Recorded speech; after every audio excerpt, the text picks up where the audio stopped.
Hello there, and welcome to the Sleepless Scientist, a quiet place in the cosmos where your thoughts can unwind and knowledge becomes a soft lullaby for the night.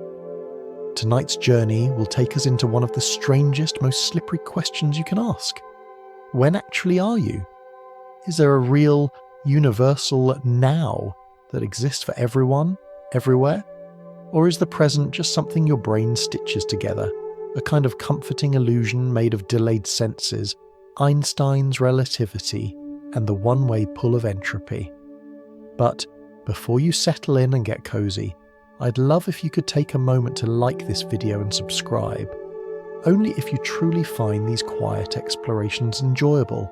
And when you're ready, leave a comment to let me know where in the world you're listening from and what time it is for you right now. It's always such a joy to see all the places we gather from, each in our own little slice of time. Now, feel free to dim the lights. Maybe turn on a fan for a soft background hum, and let's gently begin our journey into the mystery of the present together. And if your mind begins to wander, that's perfectly fine. Let it drift. We'll still be here, quietly unfolding the story. Take a slow breath and notice what it feels like to arrive in this moment. You might think, well, here I am, now. Yet even in the time it took to think that thought, the world has already shifted.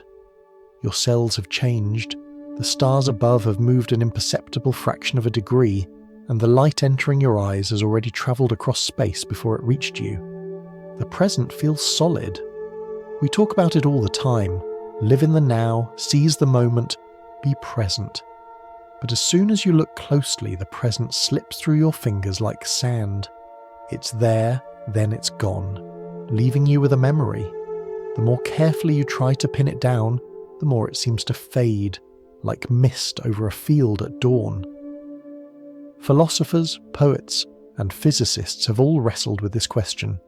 What exactly is now? Is there one true instant that the entire universe shares? Or is now something personal, different for you, for me, for a pigeon darting past the window, or for a star sailing through the galaxy? Imagine for a moment that the present is like a live broadcast. You think you're watching something as it happens, but in reality every signal carries a delay. The news anchor's words left the studio seconds ago, bounced across satellites, and only then reached your screen. The illusion is that it's happening right now, when in truth, you're always a little behind. That's what your senses do as well. They gather signals from light, sound, touch, and taste, each with tiny delays, and your brain weaves them into a seamless now. But physics whispers a different story. Einstein showed us that simultaneity itself is slippery. What looks like two events happening at once for you may happen in a different order for someone moving quickly past you. There isn't a single, universal stage where the whole cosmos shares the same curtain call. Instead, there are countless little stages, each one stitched from perspective. And then there's entropy, the quiet, relentless tendency for order to unravel. It gives time a direction. Your coffee cools, not warms. Your bread goes stale, not fresh again. Entropy is what makes us sense the passage from past to future. Without it, the present would not feel like a flowing river at all, just a frozen lake of events. Yet here we are, breathing in this moment, certain that we are here now. So what is it really? A brain-built illusion? A consensus among our senses? Or something deeper woven into the fabric of space and time? In this series, we're going to take our time slowly to explore. We'll drift through the delayed senses that report the past, stroll alongside Galileo and Einstein as they dismantle the idea of a universal present, and rest a while in the brain's peculiar illusions that generate our experience of time. We'll even peek into philosophy and quantum uncertainty, places where now becomes even more uncertain. But don't worry, we won't rush. This isn't a lecture to strain over. Think of it instead as a nighttime walk, where we pause often, linger at lampposts, and listen to the quiet. You don't need to solve the puzzle, just feel the shape of it and let it carry you gently toward rest. Before we drift deeper, let's try a little exercise. Close your eyes if you like. Notice the sounds around you, perhaps the hum of a fan, the whisper of traffic, or the gentle beating of your heart. Each of those sounds takes a small slice of time to reach you.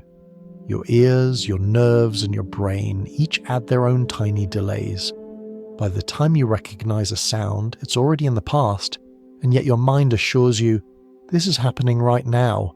Isn't that remarkable? You live in the past, but you feel in the present. You're stitched into a now that is always already gone.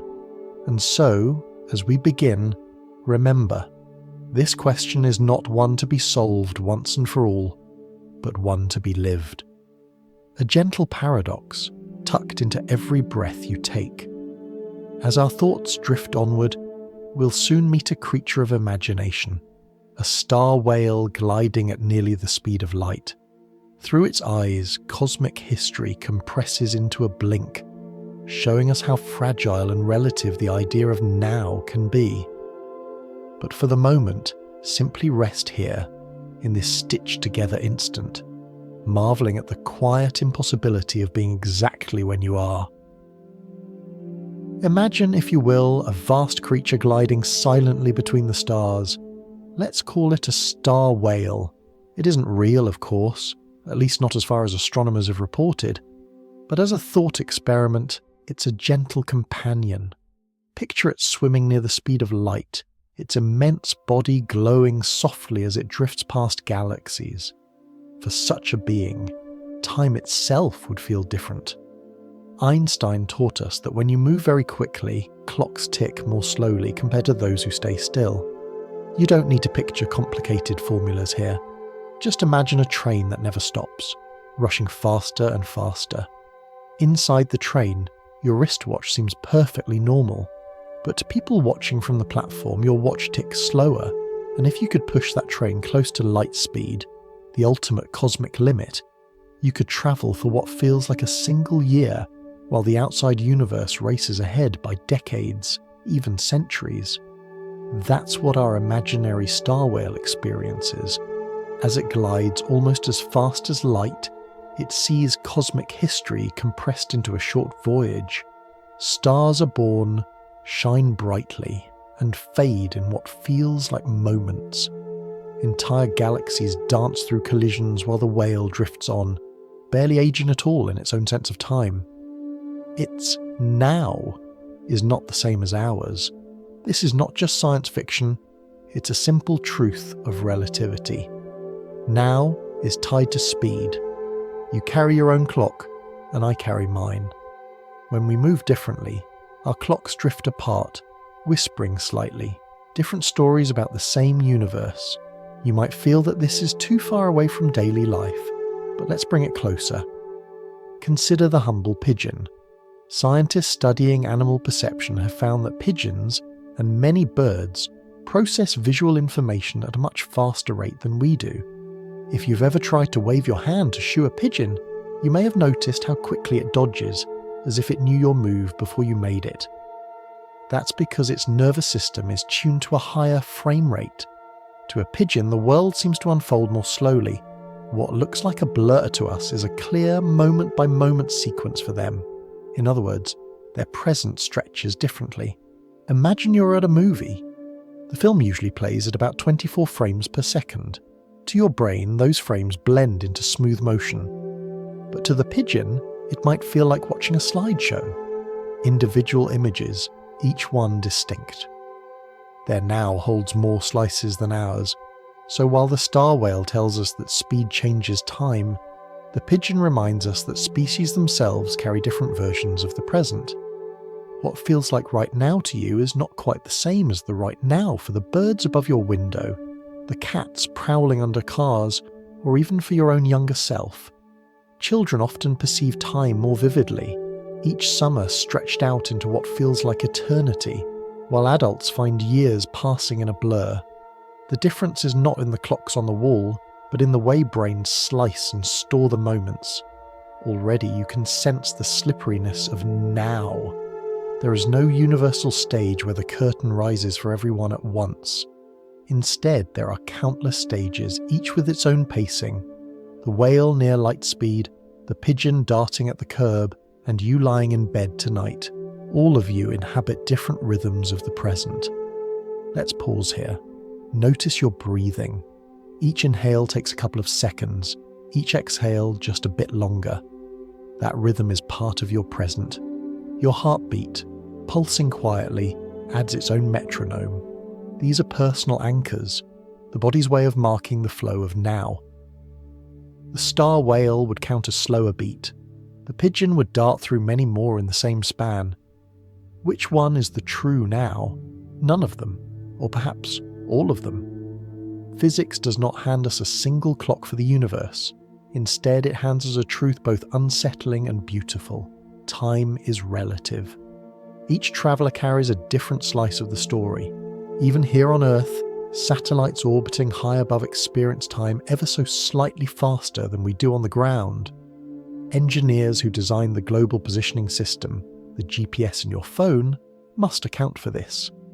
Without correcting for relativity, your maps would drift by kilometres each day. Imagine telling your phone to find the nearest bakery, and instead of 1 block away, it tells you to walk into the river. That's how fragile now really is when you demand precision. And yet in daily life, we don't notice these differences. Our brains work tirelessly to smooth over the cracks, convincing us of a shared present. We meet a friend for coffee, clink mugs, and talk as though our nows were identical. We do not feel the minuscule lag between their voice and our ears, nor the tiny difference in time between our head and our feet.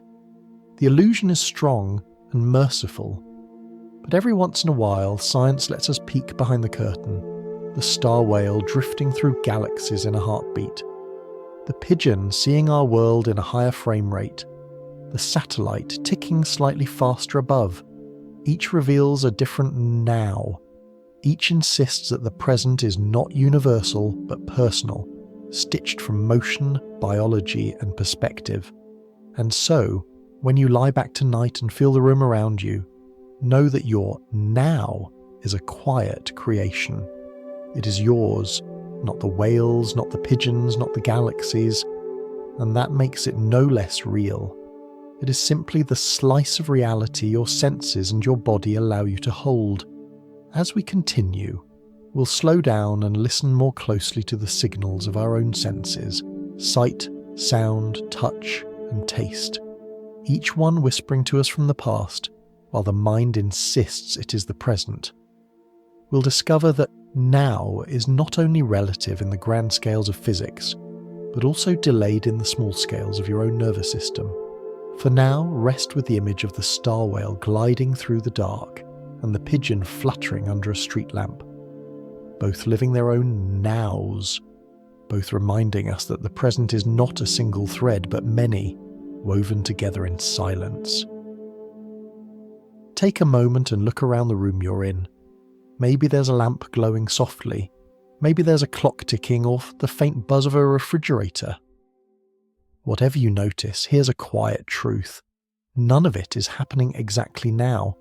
By the time your eyes, ears, nose and skin report the news to your brain, the world has already moved on. It's a gentle delay, tiny enough that you never notice. But it means you're always living just behind the true present, as if the universe is playing a trick of a few milliseconds. Let's begin with vision. Light travels fast, unimaginably fast, but still finite. It takes a little over 1 nanosecond for light to move about a foot. That means when you look into a mirror across the room, the face you see is you, but from a few billionths of a second ago. A blink of a blink, already past. When lightning flashes in the sky, it's even clearer. You see the jagged line almost instantly, but the thunder rumbles later because sound moves so much slower. The brain stitches them together, but the truth is, your senses are reporting on different timelines. Now think about touch.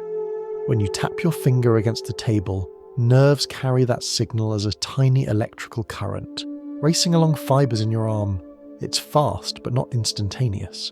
From your foot, it can take more than 100 milliseconds before the brain knows you stubbed your toe.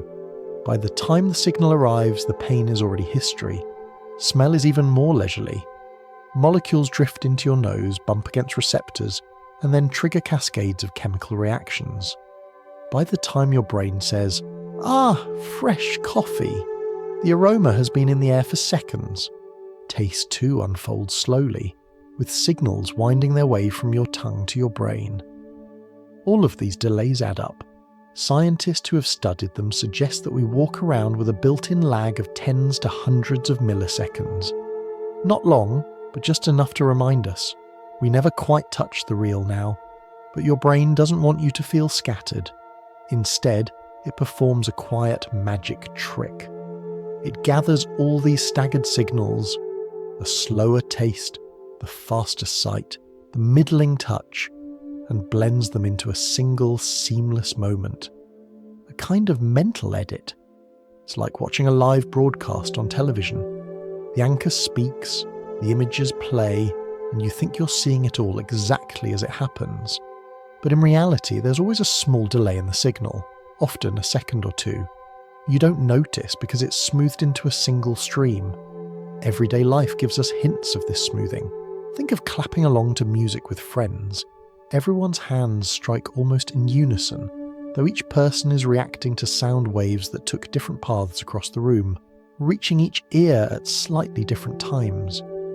If we were truly aware of those delays, the clapping would dissolve into chaos. But the brain says, "Close enough," and unites us in rhythm. The moon gives us another example, larger in scale. When you look up at it, you're not seeing the moon as it is now. You're seeing it as it was 1 1/3 seconds ago. The time it takes for light to travel the 250,000 miles between us. The same is true of the sun, whose light takes about 8 minutes to reach Earth. When dawn breaks, it is actually the sun of 8 minutes past. If, in some impossible instant, the sun vanished, you would still see it glowing for those last 8 minutes, unaware of the change. In a way, we live in a hall of mirrors stretched across space. Everything you see in the night sky is old news. Mars, when viewed through a telescope, appears as it was 12.5 minutes ago. Andromeda, our neighbouring galaxy, shows us its light from 2.5 million years ago. Even the faint cosmic static that radio telescopes detect is the oldest postcard of all. Radiation from the birth of the universe, nearly 14 billion years in the past. And yet, when you gaze at the stars, you don't feel delayed. Your mind tells you, this is now. That's the power of perception. To gather billions of threads of history, recent and ancient, and weave them into the fabric of the present. This is not a flaw, it's a feature. Imagine if you truly felt each delay as separate. The sight of someone's lips moving, the sound arriving a fraction later, the touch of their hand needing another fraction still. Conversation would become unbearable. Instead, the brain makes an elegant compromise. It pretends very gently that everything is happening together. That illusion is comforting. It lets you sit with a friend and sip tea, never thinking that the flavour you taste is slightly behind the sound of their voice, which is slightly behind the sight of their smile. Instead, you experience one unified now, even though each sense tells a different story. So here's the quiet truth. Your present is already the past stitched together into a moving tapestry. But isn't that what makes it beautiful? To know that every glance, every sound, every touch is a message from a moment that has already slipped away, and yet you still hold it as your present. Take another slow breath. Listen for the nearest sound, maybe a clock or a soft hum. Remember, your ears are hearing what has already happened. Your brain, in kindness, assures you that it is happening now. A little further along our quiet path, we'll stretch these delays outward, beyond this room, beyond Earth, into the wider solar system. We'll notice the age of sunlight, the lag of Martian whispers, and the slow arrival of starlight across the dark. The further we look, the more we realize the universe we see is not the universe as it is, but as it was. But for tonight, rest with this thought. You're always just behind the true present, living in echoes, and those echoes stitched together are what make your now. If you've ever waited for a message to arrive from a friend far away, you know the strange mix of patience and longing. You send a word and then you wait. Across space, across networks, signals always need time to travel. What feels instant is never truly so. The same is true for light, the fastest thing we know. Even at nearly 300,000 kilometers per second, or about 1 billion kilometers every hour, light still takes time. It's quick, unimaginably quick, but not infinite. And that small fact reshapes everything we call now. Let's start close by. When you look up at the moon, what you see is not the moon in this very instant. It is the moon from 1 1/3 seconds ago, the time it takes for light to cross the 250,000 miles between Earth and its companion. A second is barely anything. You can blink faster. But it's still enough to remind us that sight is memory. Stretch farther. When dawn arrives, you bask in sunlight. Yet that golden glow left the sun more than 8 minutes earlier. If the sun were to vanish, thankfully it won't, you would still see its light for those 8 extra minutes, walking under a sky that looked alive while the truth was already gone. Mars provides another lesson. Signals between Earth and Mars take about 12.5 minutes to travel one way. That means when a spacecraft attempts to land, engineers here cannot guide it in real time. By the time a signal arrives saying, "I've touched the atmosphere," the spacecraft has already either landed or crashed. NASA calls this gap the 7 minutes of terror. It's not terror for the machine. It feels nothing. But for the humans who must wait, powerless, until the delayed message arrives. Beyond Mars, the delays become enormous. Jupiter's light takes about 40 minutes to arrive. Saturn's takes more than an hour. By the time you gaze at Saturn's delicate rings through a telescope, you are looking at history. What you see has already aged during its journey. And then there are the stars.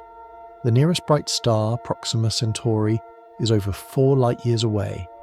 That means the glow reaching your eyes tonight left it 4 years ago, perhaps before you even remembered this video existed. Andromeda, our nearest large galaxy, is 2.5 million light-years distant.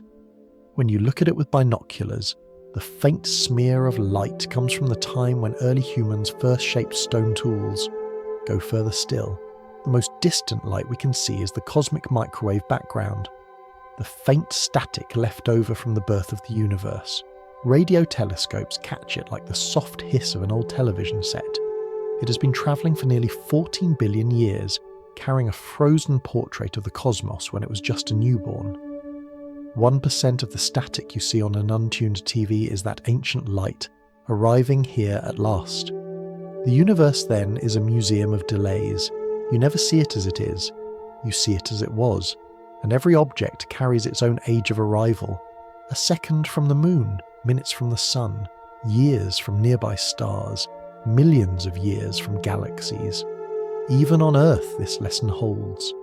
When you look at a friend across a table, light still takes a few billionths of a second to cross the gap. Your brain smooths it away, but technically you are always gazing into the past. It's a humbling thought. You never meet the true present. You only meet echoes, sunlight, starlight, lamplight, all with their own delays. Your senses gather them and declare this is now, even though what you hold has already slipped into history. Let's pause and feel this. Imagine the room around you as a gallery of ancient signals. The glow of your lamp left the bulb just moments ago. The sound of a car outside left its tyres seconds ago. Your own reflection in a mirror is you, but a heartbeat of time behind. You're stitched into a quilt of pasts, layered and overlapped, wrapped around you as if it were the present. And here's the gentle paradox. If everything you see and hear is delayed, then the now you live in is always behind the truth. There is no universal present waiting to be touched. There is only the patchwork your mind builds from scattered signals. The moon sends you its 1 second-old light, the sun its 8-minute-old warmth, Mars its quarter-hour-old whispers, and the galaxies their million-year-old stories. They all arrive together braided into a single instant your brain calls now. So the next time you gaze up at the night sky, remember, you're not looking into the present. You're looking into a time machine. Each star is a memory, each galaxy a diary page from long ago. The present moment is really an archive, and you are its quiet curator. And as our journey drifts on, we'll wander further still, into a cosmic cloud carrying the faint flavour of raspberries and the scent of rum. Even there, the lesson will remain the same. All signals, even the sweetest, are latecomers, arriving only when the universe allows. Picture yourself walking into a kitchen where someone has just baked bread. The air is warm, sweet, and comforting. You inhale, and in that instant you know something about the world, not through sight or sound, but through scent. But even here, there's a delay. Those molecules had to travel across the room, drift into your nose and stir your brain into recognition. By the time you smell the bread, the baking has already passed. Now lift that idea from a kitchen to the cosmos. Scientists who tune giant radio telescopes toward the centre of our galaxy have discovered something remarkable, a vast cloud of molecules drifting near the constellation Sagittarius. This cloud, unimaginably wide, is called Sagittarius B2. Hidden inside it are traces of a substance known as ethyl formate, the same chemical that, on Earth, gives raspberries their flavour and rum its aroma. So yes, in a sense the universe carries the taste of raspberries and the scent of rum. If you could somehow step inside that cloud and breathe it in, though it's mostly toxic gases, so please don't, you'd find yourself surrounded by the faintest echo of a familiar sweetness. But remember, even those chemical fingerprints come to us delayed.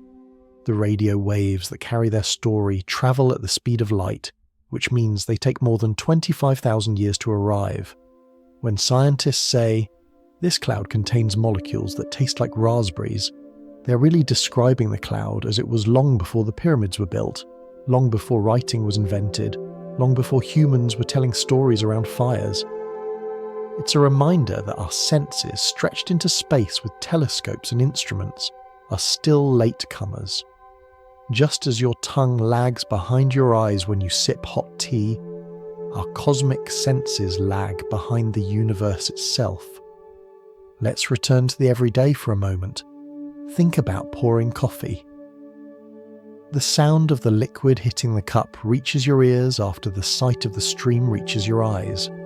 A fraction of a second separates them, yet your brain fuses them into one present. In the same way, astronomers fuse signals that are staggered by centuries, millennia or more. Light in one wavelength may tell of a star as it was 1,000,000 years ago, while radio waves whisper of gases 2,000,000 years back. Together they form a single picture in the mind, though each piece belongs to a different age. The Sagittarius cloud is not the only place with molecular surprises. Space is sprinkled with amino acids, alcohols, and other building blocks of chemistry. They float quietly between stars, invisible to human senses, but visible to the machines we build. Each discovery reminds us that now is never whole. We're always piecing together postcards from different pasts stitched into one moment of understanding. There's something strangely comforting about this. Imagine the universe as a vast kitchen, where aromas drift slowly from one corner to another. By the time they reach you, the dish has cooled, the baker has left, the fire has gone out. And yet the scent still lingers, carrying a message across time. The galaxy's raspberry cloud is just another aroma, arriving very late, but still sweet enough to tell a story. And here is the paradox. Even though the signals are ancient, you do not feel that when you hear about them. When you learn of the raspberry-scented molecules, your mind says, that is happening now. It takes the 25,000-year-old whisper and folds it into the same present where you sip your tea or adjust your blanket. Our brains are generous in this way. They welcome all travellers, whether photons from the moon 1 second old, or cosmic radio waves millions of years old, and seat them all at the same table called now. But perhaps as you lie here listening, it's worth savouring the strangeness. Your present moment is flavoured not only by what surrounds you, but by what has journeyed across impossible distances. Each star, each molecule, each scent is a guest who arrived late, sometimes unimaginably late, and yet your mind lets them all in, declaring them present. Take another gentle breath.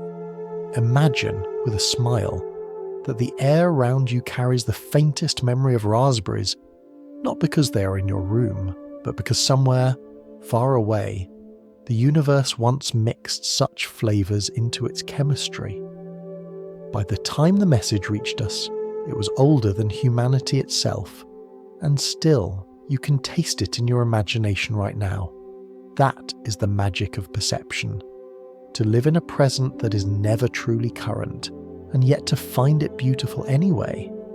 And as we drift further, we'll step back in time once more, this time not through flavours, but through the very foundations of science, the old ships of Galileo, the experiments of Michelson, and the leaps of Einstein. They will show us why now is not just delayed, but truly relative, woven differently for every traveller who moves.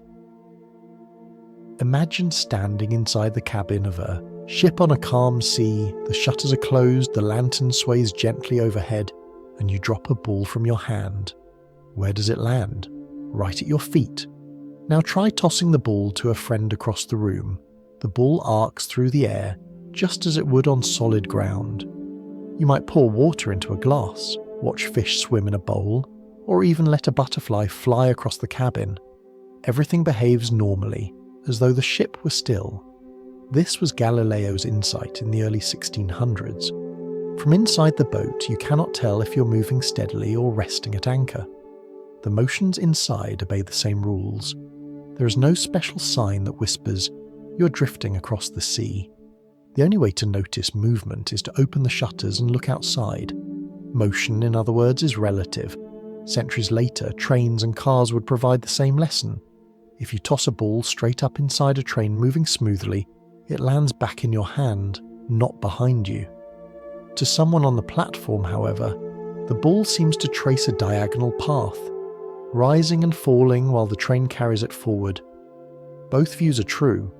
Both describe the same reality, just from different seats. This simple thought, motion is always relative to something else, became a cornerstone of science. But in the 1800s, a new puzzle appeared. Scientists believed that light, like sound, must need a medium to travel through, some invisible substance filling all of space. They called it the ether. Just as sound needs air to carry vibrations, light, they thought, must ride on the ether's waves. If the Earth moved through this ether, then sometimes we would be sailing with the current, sometimes against it. Light should move faster or slower depending on our motion. To test this, two physicists, Albert Michelson and Edward Morley, set up a careful experiment in 1887. They split a beam of light into two paths, sent them at right angles, then recombined them to see if there was any shift.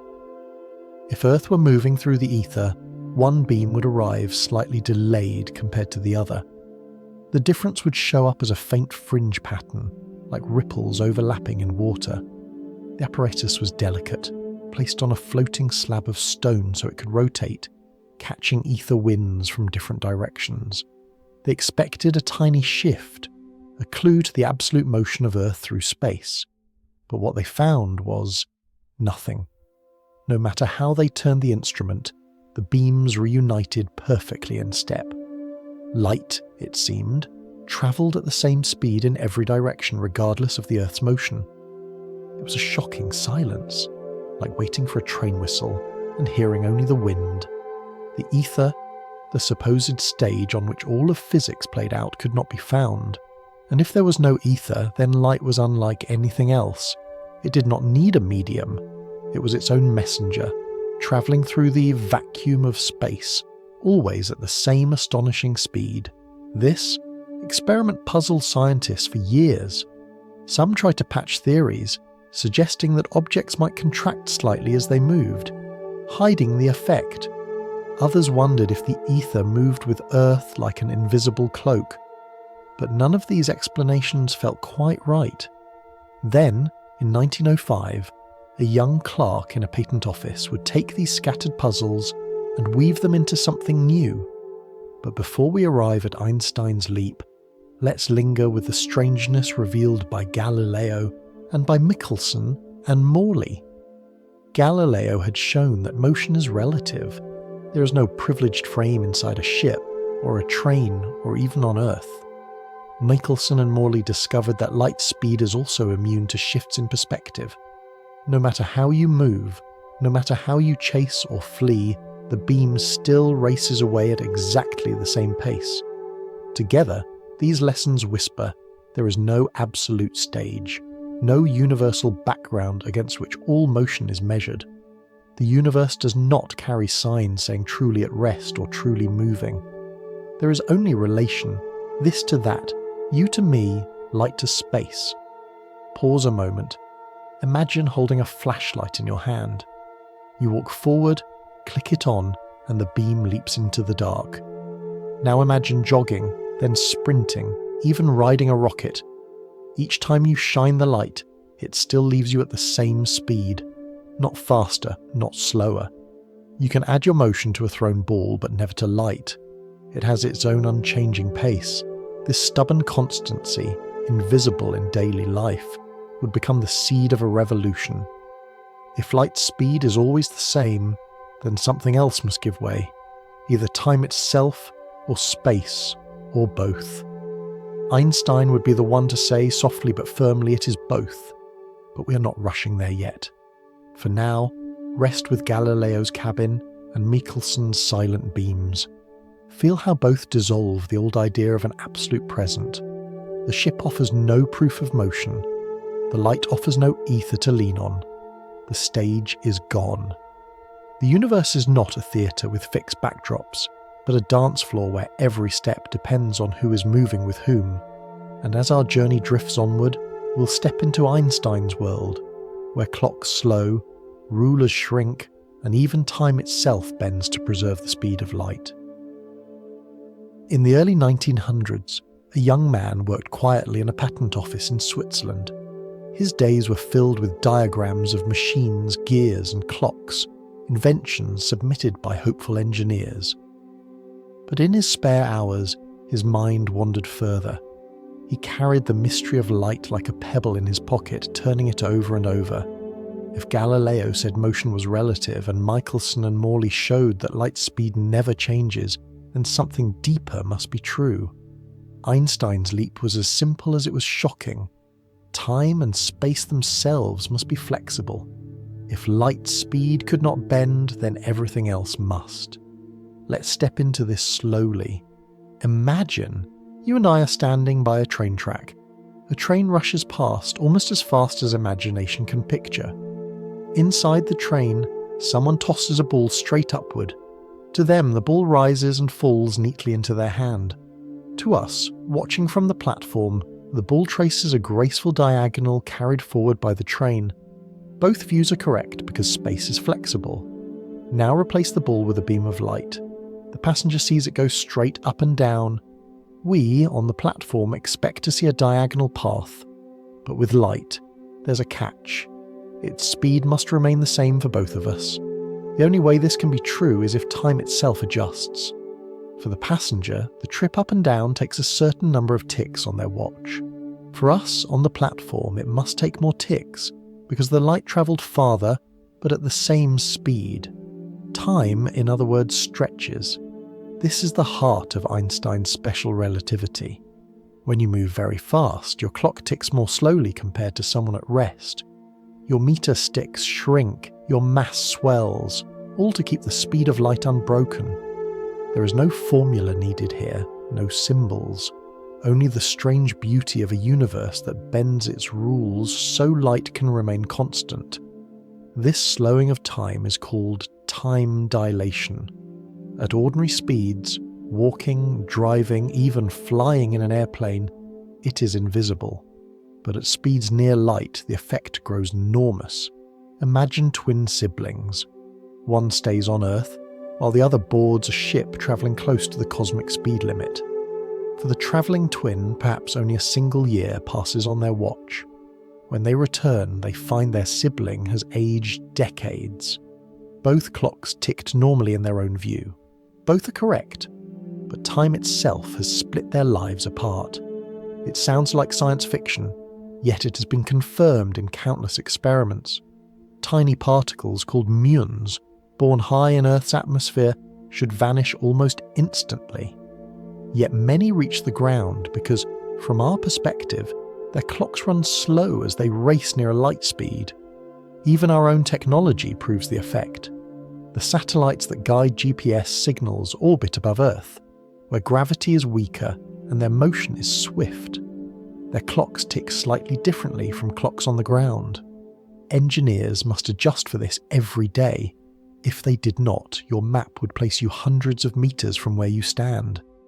The simple fact that your phone can guide you to a cafe is quiet proof that Einstein was right. But the strangest part comes when we imagine light itself. For us, travelling less than light speed, time stretches and slows. But for a photon, a particle of light, time does not pass at all.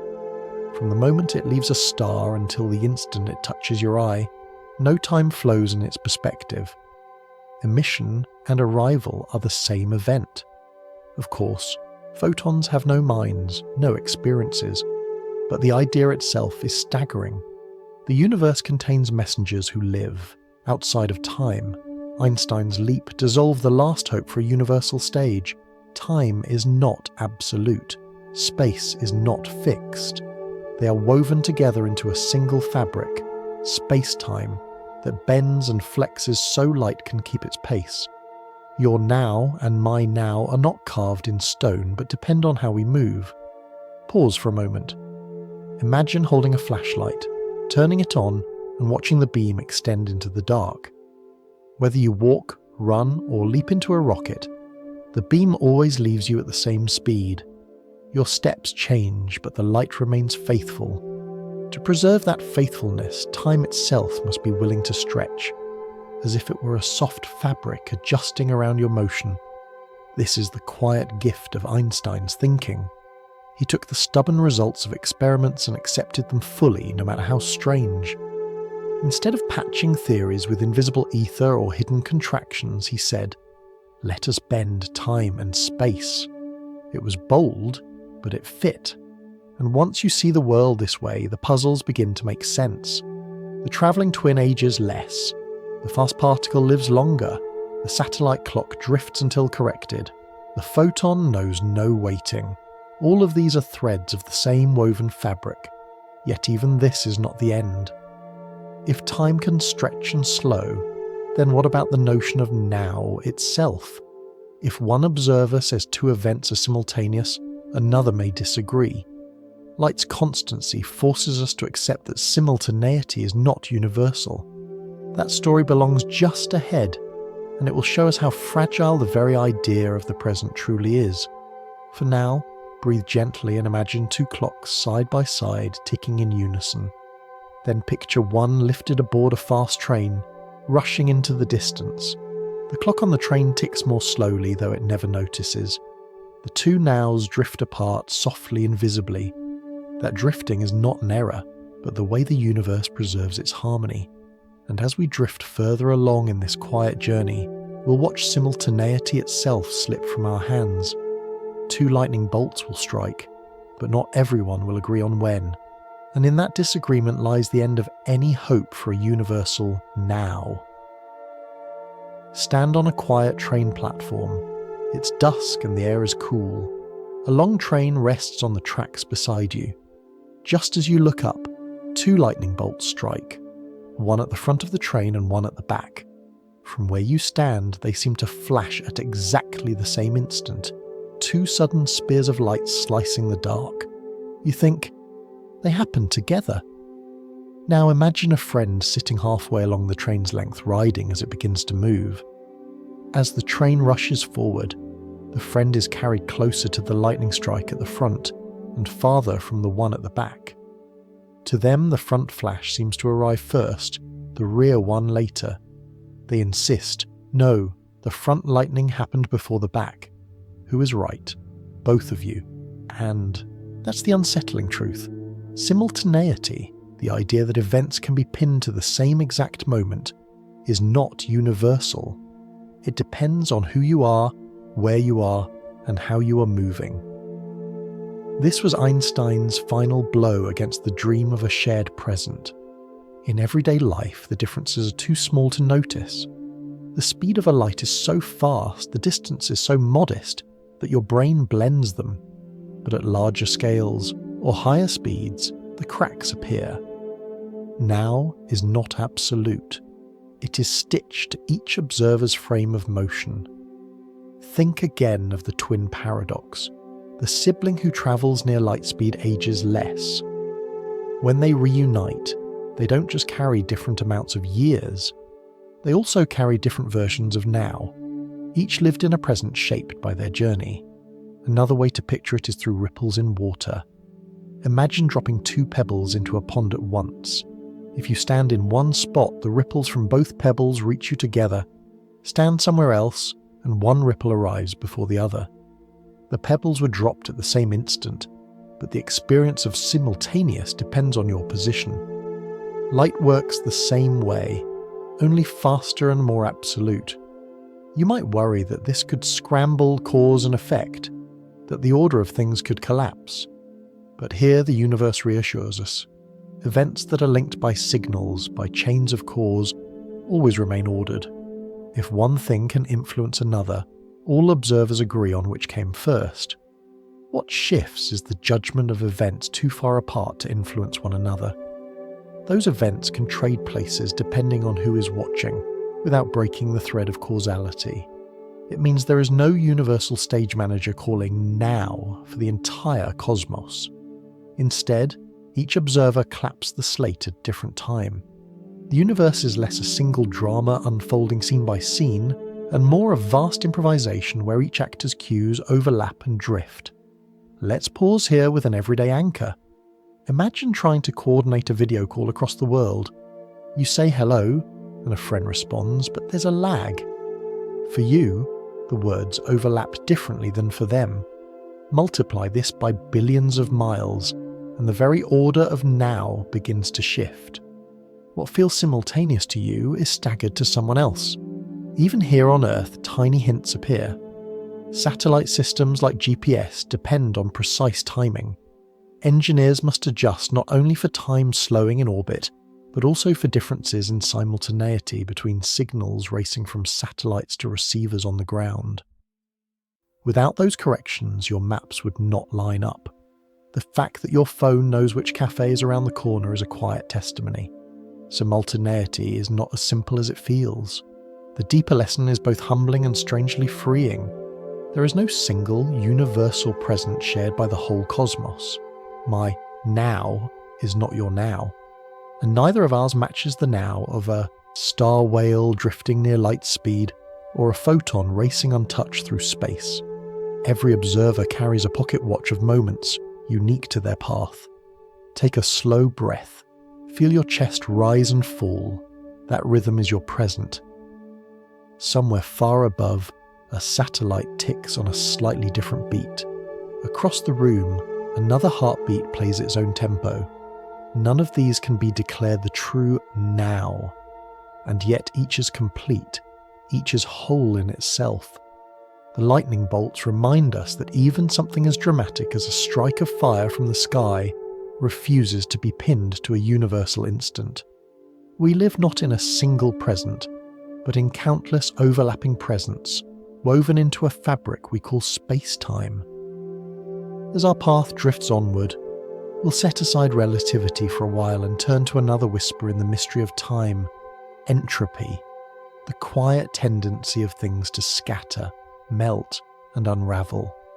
It is entropy that gives time its one-way arrow, making memories possible and aging inevitable. And in its patient pull, we'll find another piece of what we mean when we say, now. Open your hand and let a cube of ice rest there for a moment. Even without thinking, you know what will happen. It will melt. The sharp edges will soften. Droplets will form, and soon it will be water. But no matter how patiently you wait, the water will never leap back into a perfect cube of ice on its own. That one-way direction is so ordinary we hardly notice it. But it holds one of the deepest truths about time. In the early 1800s, a French engineer named Sadi Carnot studied steam engines, the rattling, hissing machines that drove trains and factories. He wondered why no engine could ever be perfectly efficient. Why was there always waste, always some heat that slipped away? Later, a German physicist named Rudolf Clausius gave a name to this hidden accounting: entropy. It was a measure of disorder, or more precisely of how energy spreads out. Clausius showed that in every natural process, entropy either stays the same or increases, never the other way. Decades later, the British astronomer Arthur Eddington gave this rule a poetic phrase. He called it the arrow of time. The arrow points forward because entropy increases. That's why ice melts, coffee cools, and perfume sprayed into a room never gathers itself back into the bottle. It's easy to think of entropy as messiness. Picture a child's playroom. In the morning it might be tidy, toys neatly stacked, but let the child play for an hour and the room is scattered with blocks, dolls, and crayons. Disorder has increased. Without deliberate cleaning, it never spontaneously becomes neat again. That is entropy at work. But entropy is deeper than mess. It is about the way possibilities spread. Imagine tossing coins. If you flip 10 coins, one outcome is all heads. That's perfectly ordered, but it's rare. Far more common is a mixture of heads and tails. There are many more ways to be jumbled than to be perfect. Entropy increases because the universe has more paths toward disorder than toward order. This one-way street gives us our sense of direction in time. Without it, the world would look like a film playing both forwards and backwards, with no clue which was which. You could watch cream swirl into coffee, or watch it separate again, and both would seem equally possible. But in reality, only one direction happens. Cream mixes in, never out. Entropy explains why memory points to the past. You remember dropping a plate and watching it shatter, but never the reverse. A shattered plate leaping whole into your hands. Your brain records information as things scatter, never as they unscatter. That's why you recall what has been, but cannot know what will be. Pause here for a gentle reflection. Think of breathing. Air rushes into your lungs, mixing oxygen into your blood. It's a spread, a diffusion, a kind of entropy. Then you exhale, releasing carbon dioxide, another scattering. Each breath is an arrow pointing forward, never backward. Another everyday anchor, coffee. Pour it hot, and it cools slowly toward room temperature. Heat spreads outward into the air, into the table, into the room. Never once does a cold cup of coffee warm itself back up without help. That spread, that sharing, is entropy's quiet law. It might seem gloomy to say the universe is always running down into disorder, but entropy also makes life possible. A hot star radiates energy outward, and planets soak it in. The unevenness of temperatures drives winds, ocean currents, and the energy that feeds plants. Even your body runs on entropy. Food molecules break apart, energy spreads, and that fuels every heartbeat and thought. The arrow of time, though irreversible, is also the arrow that allows us to exist.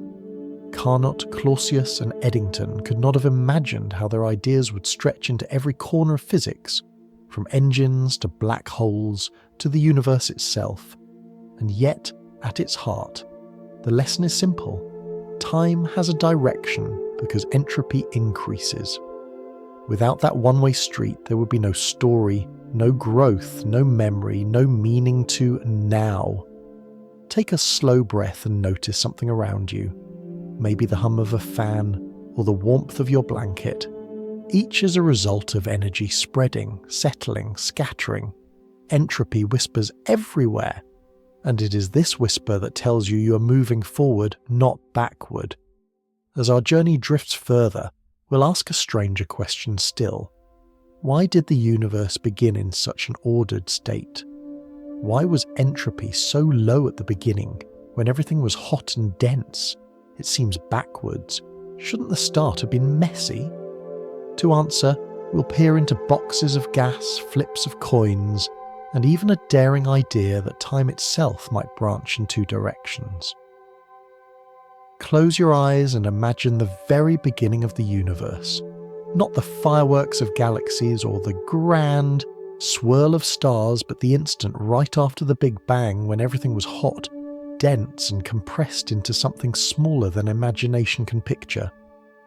You might expect such a beginning to be chaotic, messy, full of disorder. Yet physicists tell us the opposite.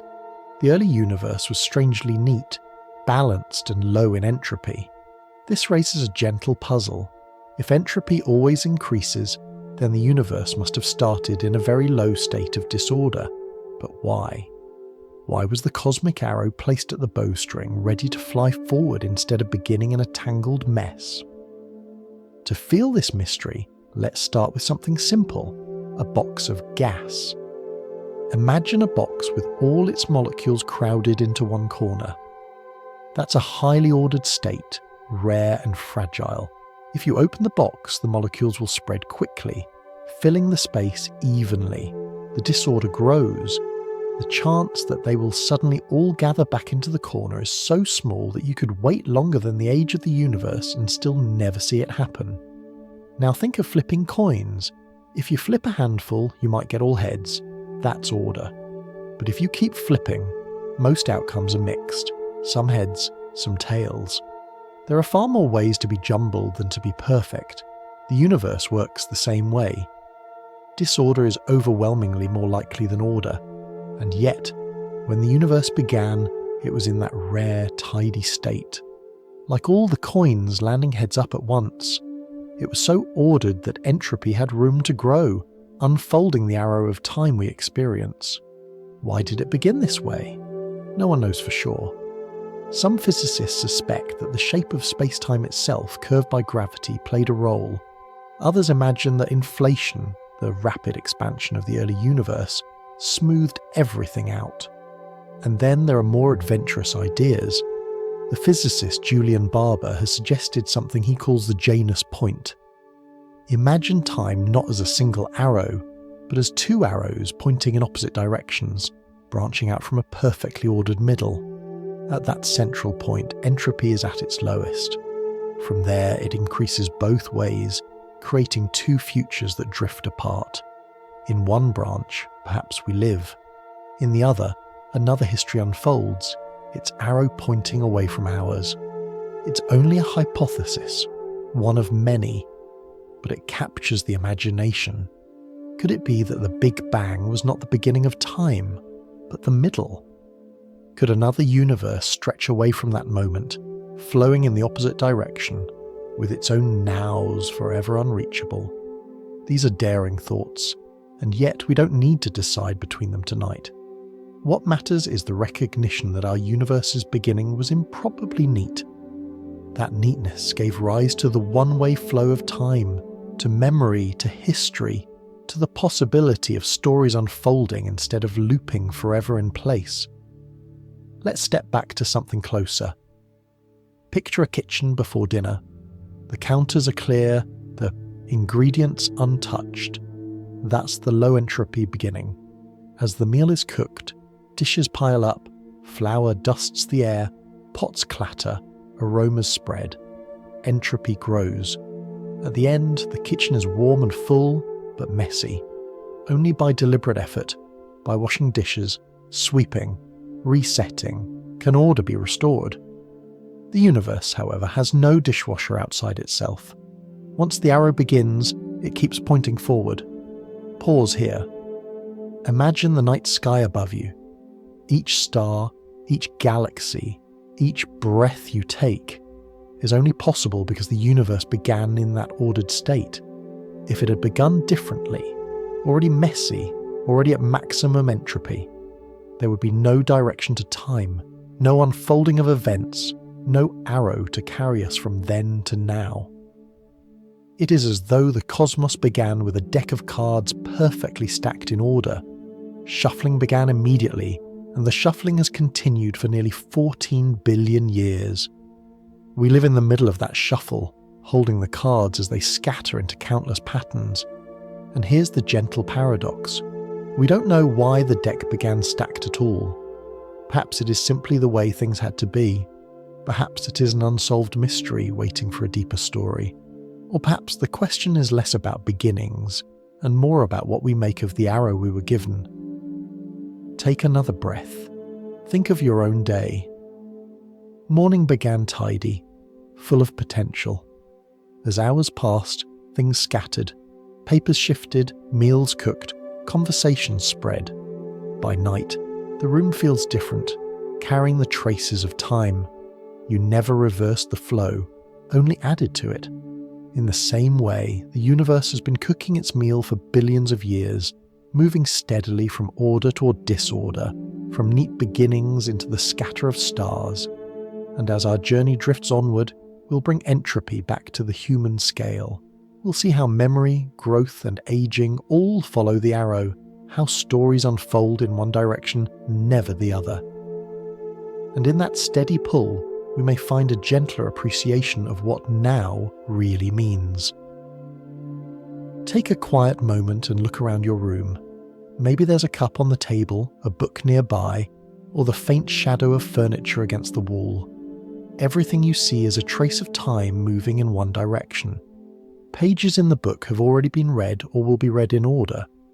The cup holds the last sip of tea that is already cooled, never one that will warm itself again. The shadows lengthen only as the evening passes. They never fold back into morning. Entropy, the tendency for things to spread and scatter, is not just a law of physics for stars and galaxies. It is the fabric of daily life. It is why your memories exist, why children grow taller, why loaves of bread rise in the oven, why stories have beginnings and endings. Think first about memory.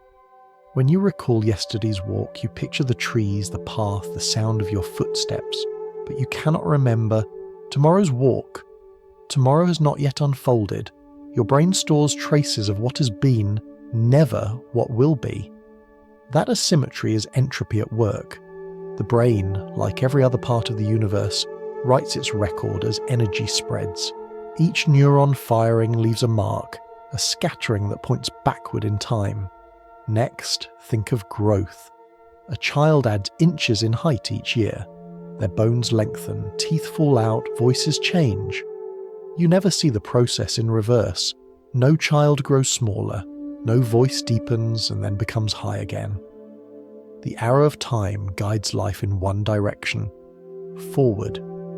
Even in the smallest details, like a seed cracking open and becoming a sprout, entropy ensures the spread of possibilities goes outward, not inward. Bread offers another anchor. Place dough in an oven and it swells as heat spreads. The air inside expands, bubbles form, crust browns. That's entropy in action. Energy flowing from hot to cool, driving change.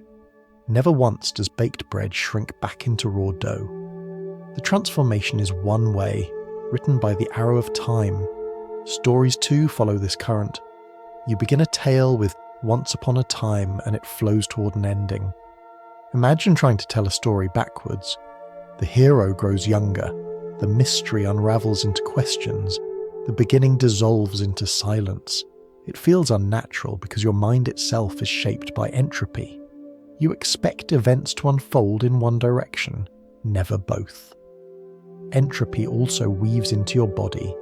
Every breath mixes air into blood, oxygen scattering into cells, carbon dioxide spreading out in return. Every heartbeat sends energy across arteries and veins, never rewinding. As the years pass, the body ages, cells divide, accumulate changes, and slowly the body wears. You cannot reverse this arrow, only walk along it. It may sound somber, but it is also what gives life its poignancy. Moments are precious precisely because they move one way. A child's first step, a shared laugh, a sunset, all are fleeting. They matter because they will not come again in the same form. Entropy writes uniqueness into every instant. Pause here and notice your own breath. In, then out. The rhythm feels simple, yet each breath is a mark of time's arrow. The air you exhale will never return exactly as it was. It will mix, scatter, drift into the world.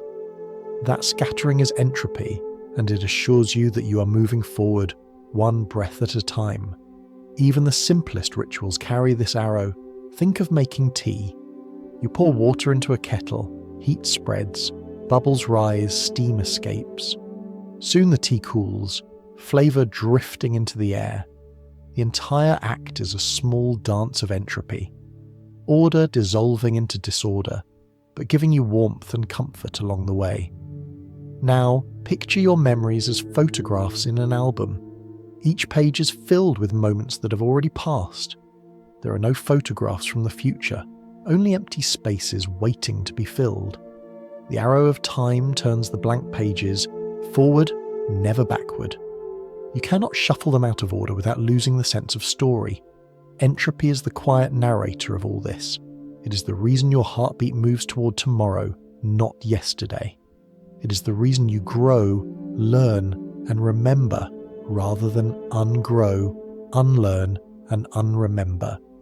It is the reason we can speak of before and after with such certainty. Take another gentle pause. Look back on the day you just lived. Perhaps you had breakfast, spoke with someone, finished a task. Each event now sits in memory, anchored by entropy's arrow. Tomorrow will bring new events, new scatterings, new pages. They cannot be swapped. The arrow allows you to have a story at all. So when you think of now, consider how it is stitched into this arrow. Each present moment is like a bead on a thread, threaded only in one direction. Entropy is the hand that guides the needle forward, never backward.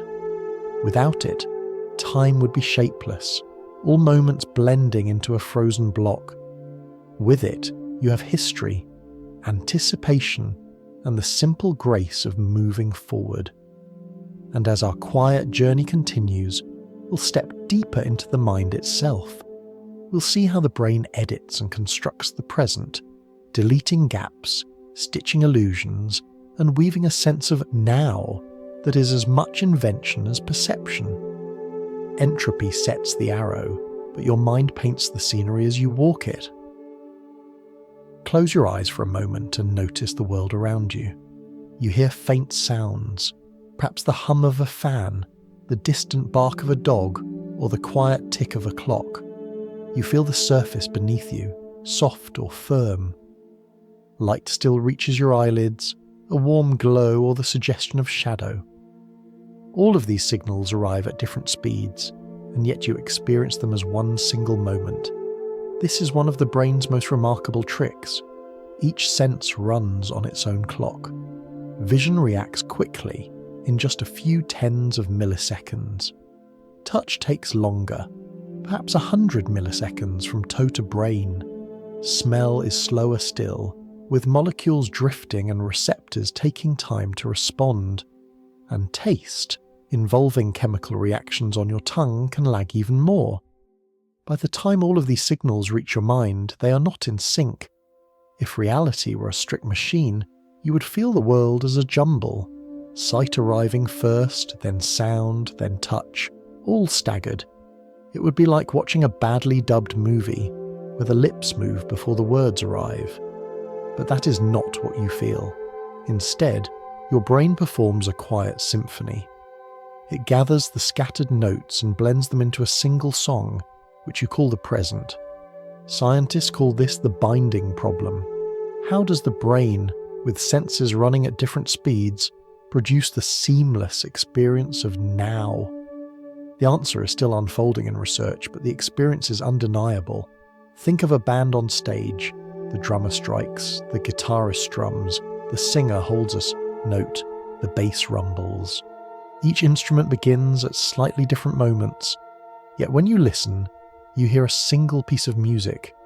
Your brain, like the ear listening to the band, finds harmony where there are really delays. Or picture a painter mixing colours on a palette. Red is placed first, then blue, then a streak of yellow. The strokes come at different times, but the eye sees one blended patch of greenish hue. So too with your senses. They arrive in staggered strokes, and your brain paints them into one patch of experience. This trick is so seamless that you never notice it, except in rare moments when the illusion slips. Think of lightning flashing and thunder rumbling after. The brain can smooth out small gaps, but when the delay grows too long, the binding fails, and you notice the separation. The senses, usually woven together, stand apart for an instant, and yet most of the time, the illusion holds. When a friend speaks, their lips move, sound follows, vibrations reach your ears, and touch signals from the table reach your hands. All are out of sync in raw timing, but the brain stitches them into one moment, convincing you, this is happening now. It is a beautiful lie, or perhaps better, a generous editing. The brain edits the world into a continuous film rather than a broken slideshow. You don't see the cuts, only the story. This editing has been tested in experiments. Researchers flash images or sounds with slight delays and ask people when they occurred. The reports show that the brain often shifts them, pulling them closer together in time, as if trying to herd stragglers back into the present. It's a little like a shepherd nudging sheep toward the centre of the flock. The brain herds signals into the now even if they started apart. There is comfort in this thought. Your present moment is not a raw feed of reality, but a carefully composed song. Each sense is an instrument with its own tempo. The brain is the conductor, lifting its baton, waiting a fraction for the slower sections, and then bringing them in together.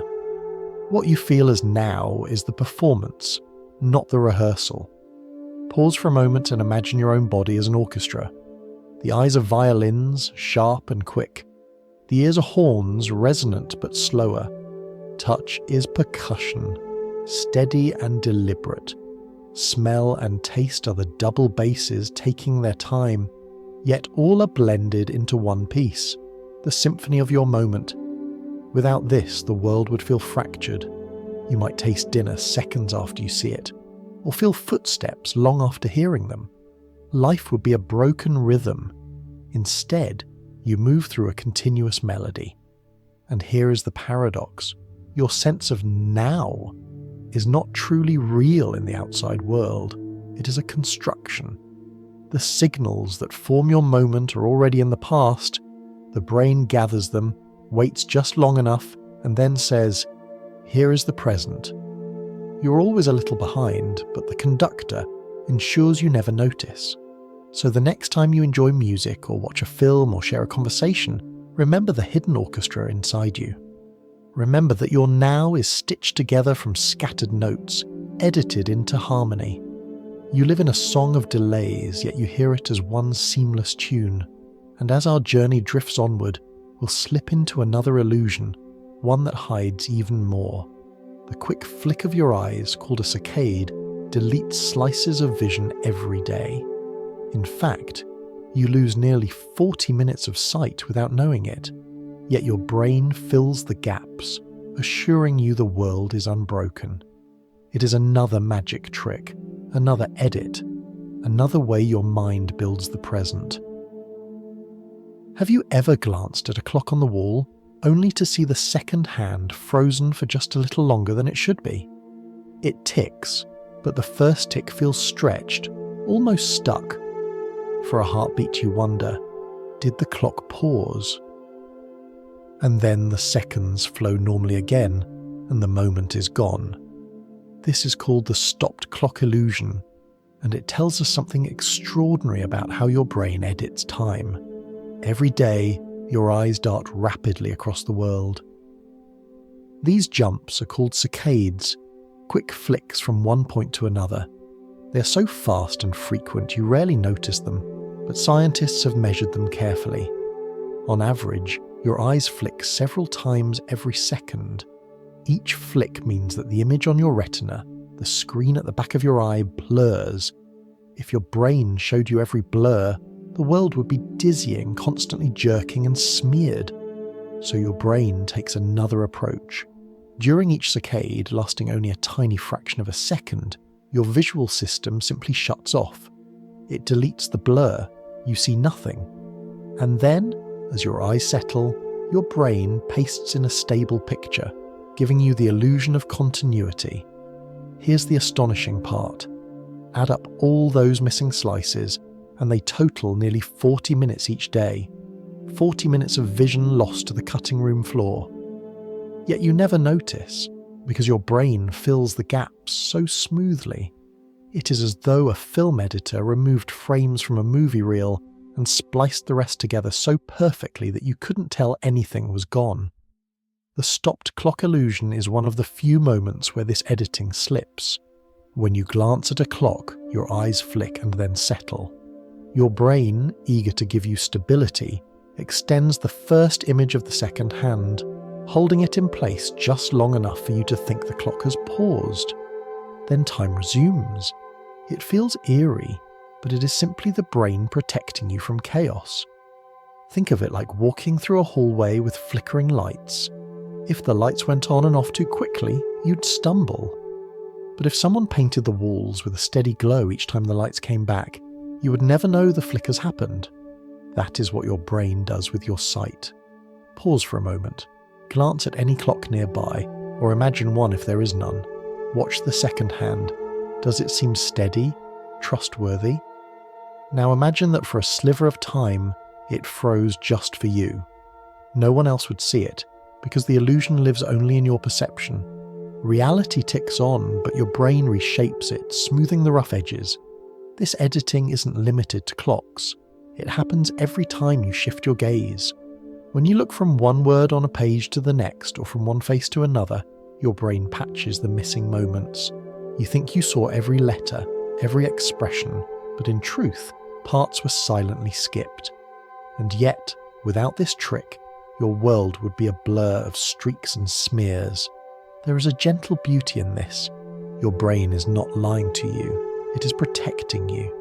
It prefers a seamless present over a fractured one. It edits the raw footage of reality into a continuous film. You never asked it to. It simply does so, sparing you from the vertigo of constant flicker. Imagine a painter tasked with restoring a damaged fresco. Parts of the wall have crumbled away, leaving gaps. The painter fills in the missing pieces so the image looks whole again. You might admire the painting without ever realizing that parts were invented. Your brain is that painter, filling in missing fragments of vision so you can live in a whole picture. This raises a gentle question.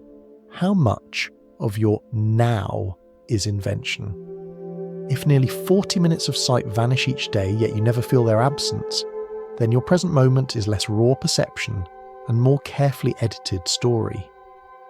You live not in unbroken reality, but in the director's cut. And perhaps that is why the stopped clock illusion feels uncanny. It is one of the rare times when you glimpse the editing. The illusion is like a backstage door creaking open, showing you the machinery. For a brief moment, you realize the continuity of time in your mind is stitched, not seamless. But don't let that thought unsettle you. Instead, see it as reassurance. Your brain is working constantly, tirelessly, to give you a smooth and steady world. Without its edits, the chaos of flicks and blurs would overwhelm you. With them, you walk, read, recognize faces, and live in what feels like a stable now. Take a slow breath. Let your eyes wander gently, perhaps from the floor to the ceiling, or from one corner of the room to another. As you do, remember that your brain is editing the gaps, filling in the missing pieces, handing you a continuous moment. You're gliding through edited time, and it feels whole. And as our journey drifts further, we'll explore another illusion, one even stranger.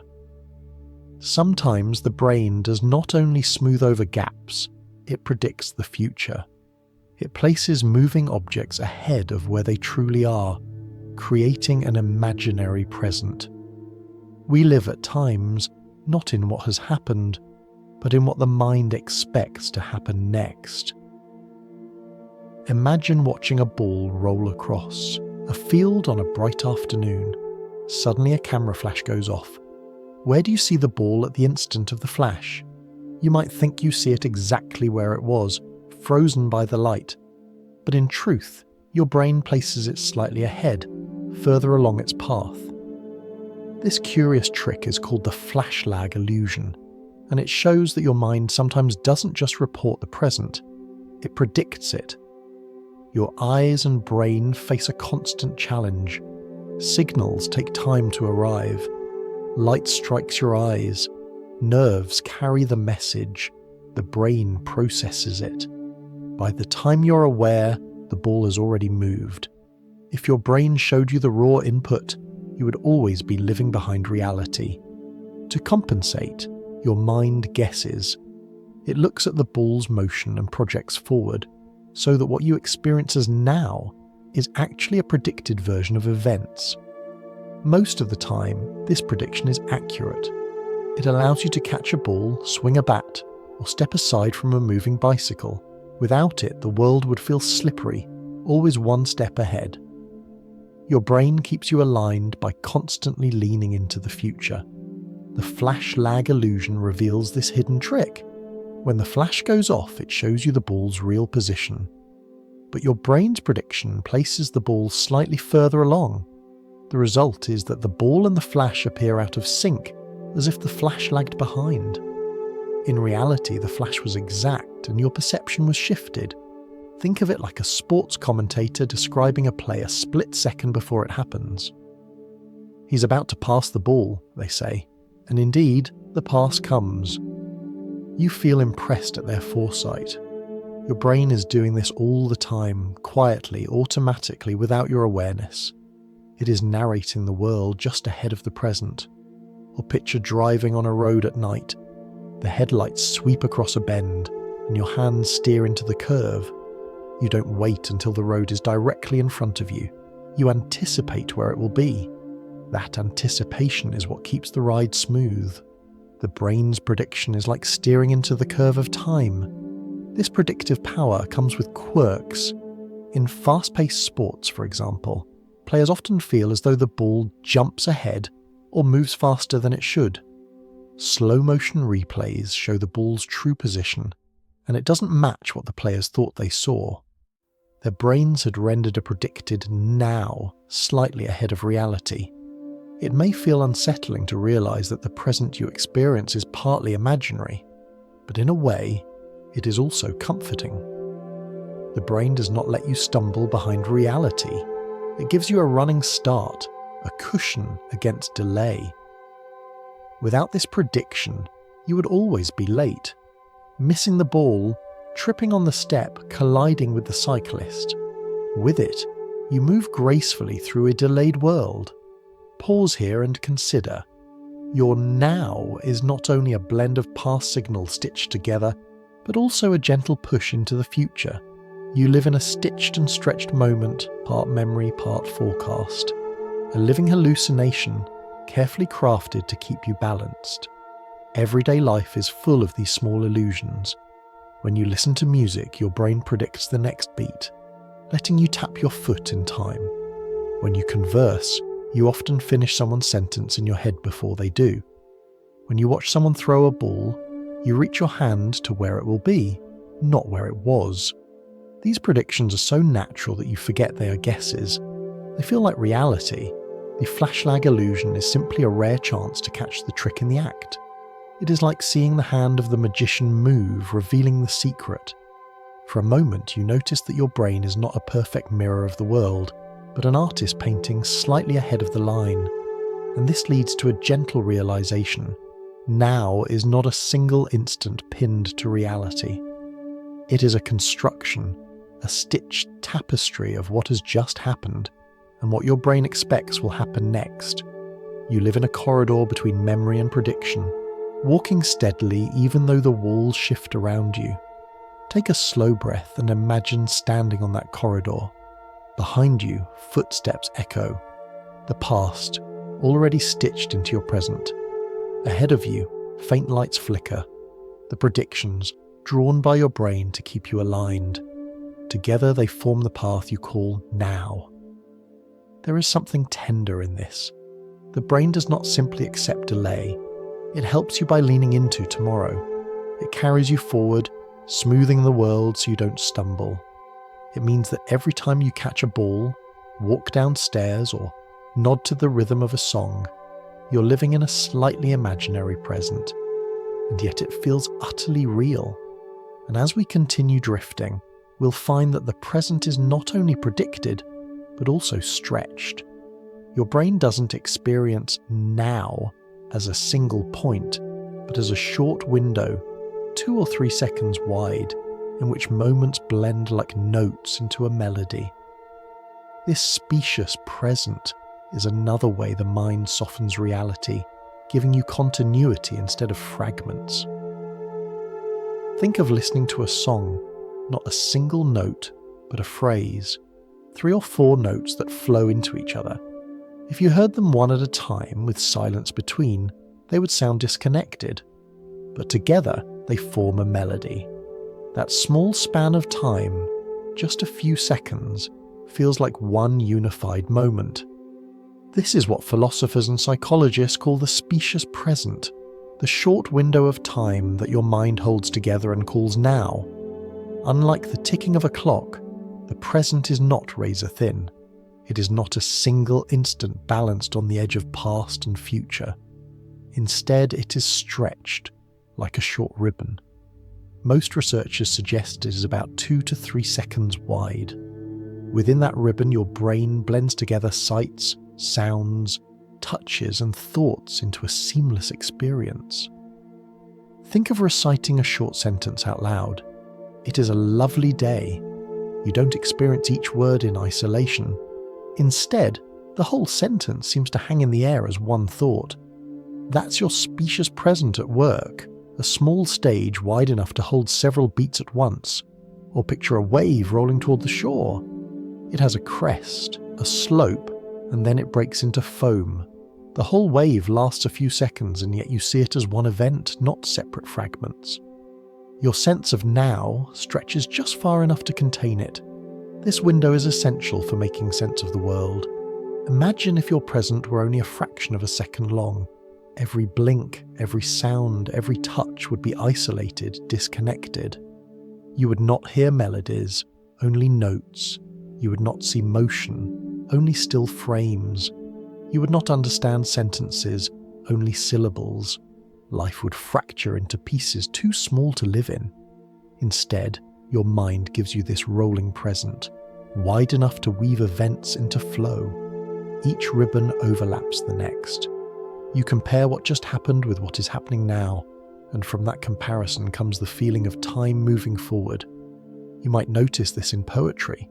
A line of verse carries rhythm, pause, and continuation, all inside the same short span. Or when you clap along to music, you do not clap at a single note, but in sync with a rhythm that stretches across beats.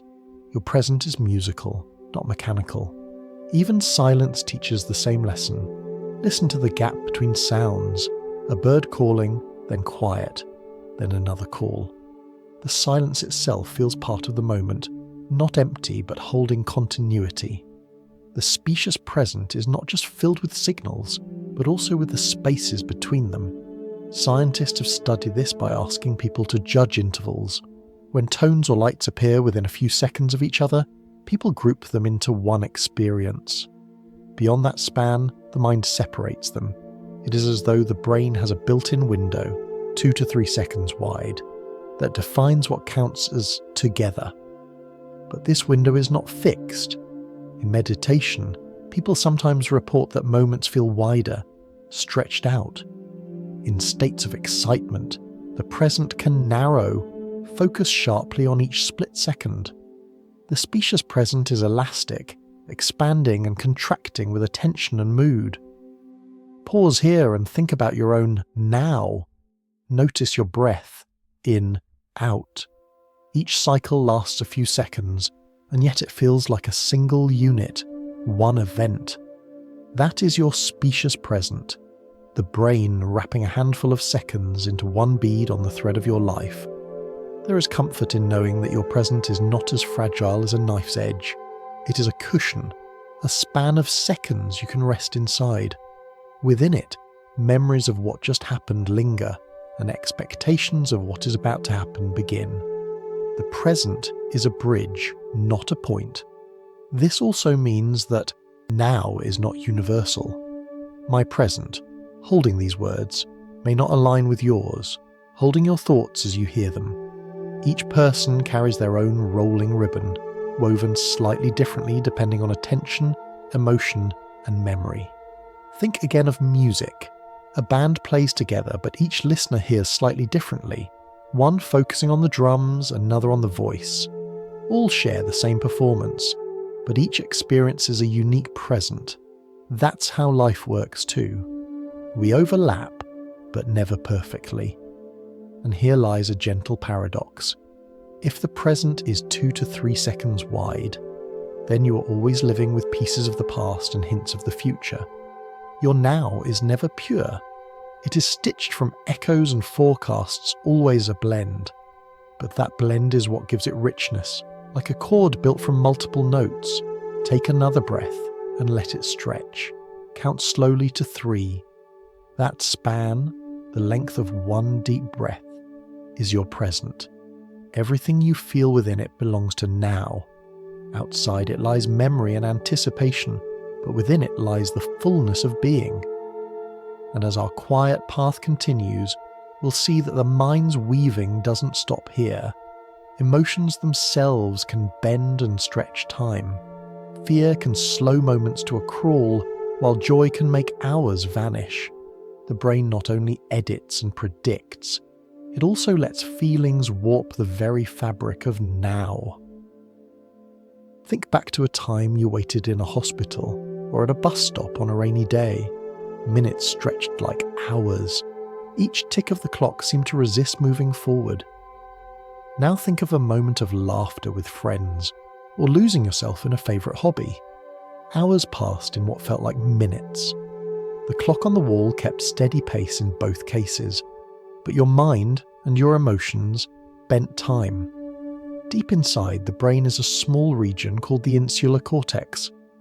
You don't need to imagine its shape exactly.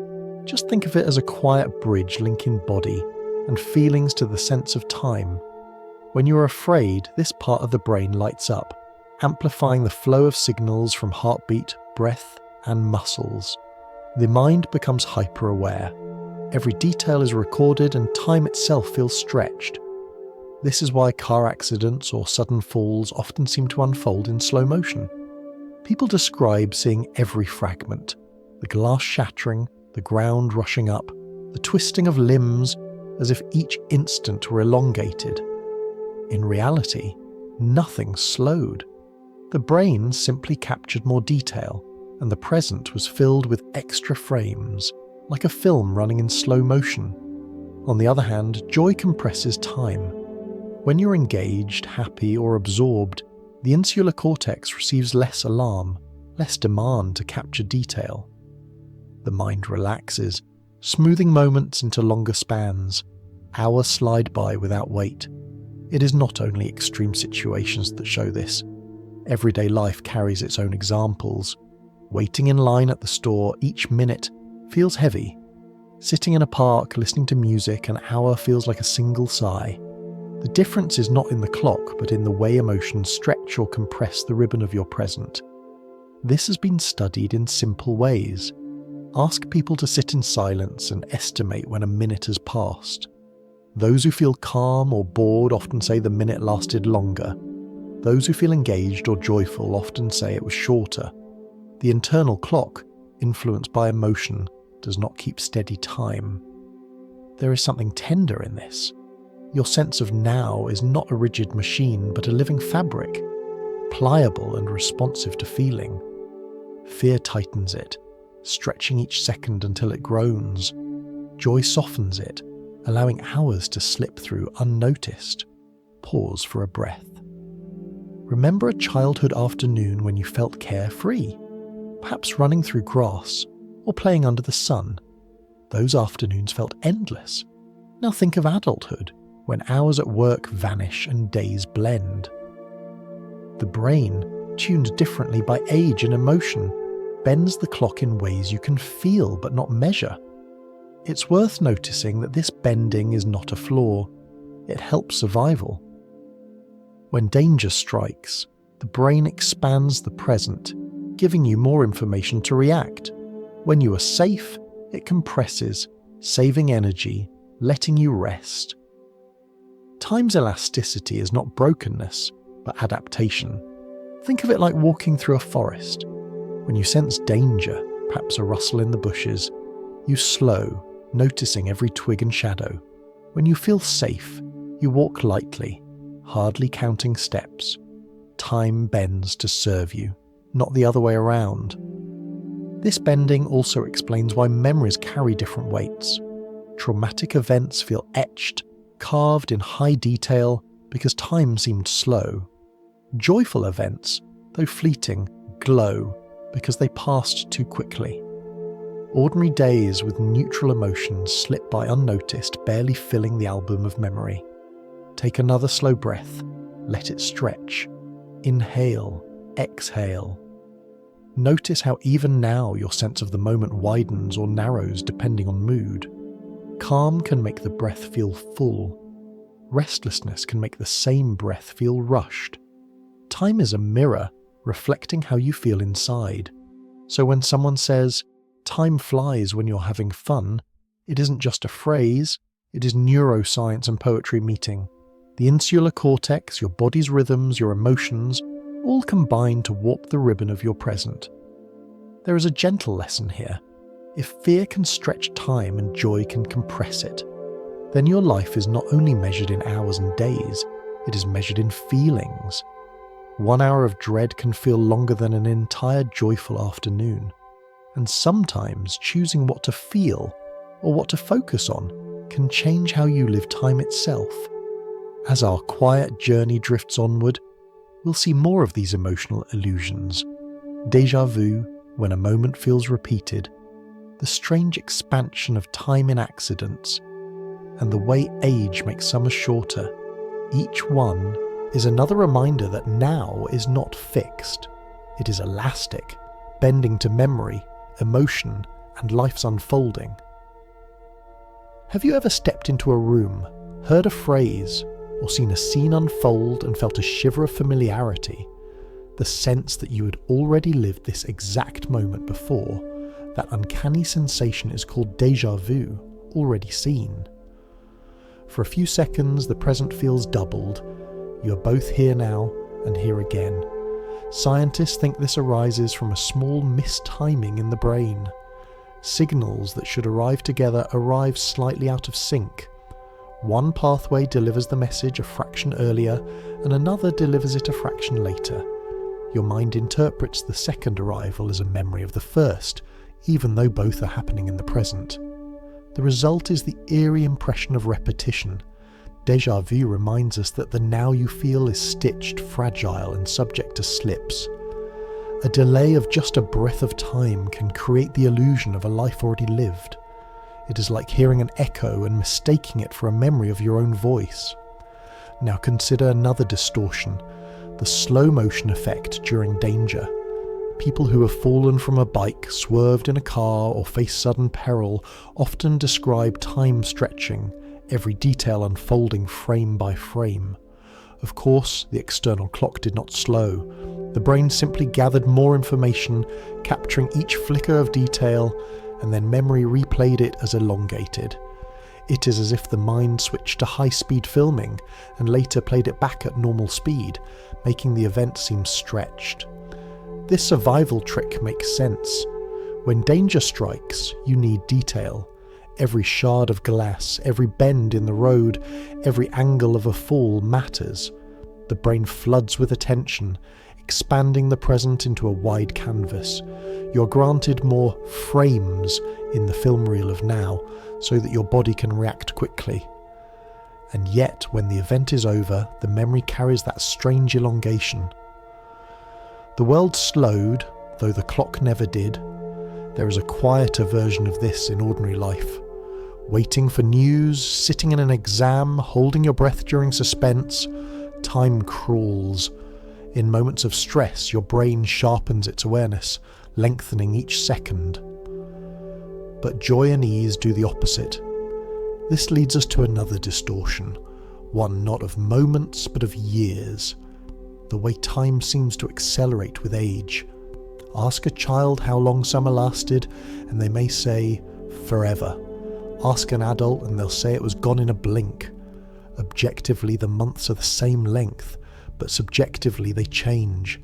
Part of the reason is novelty. For children, everything is new.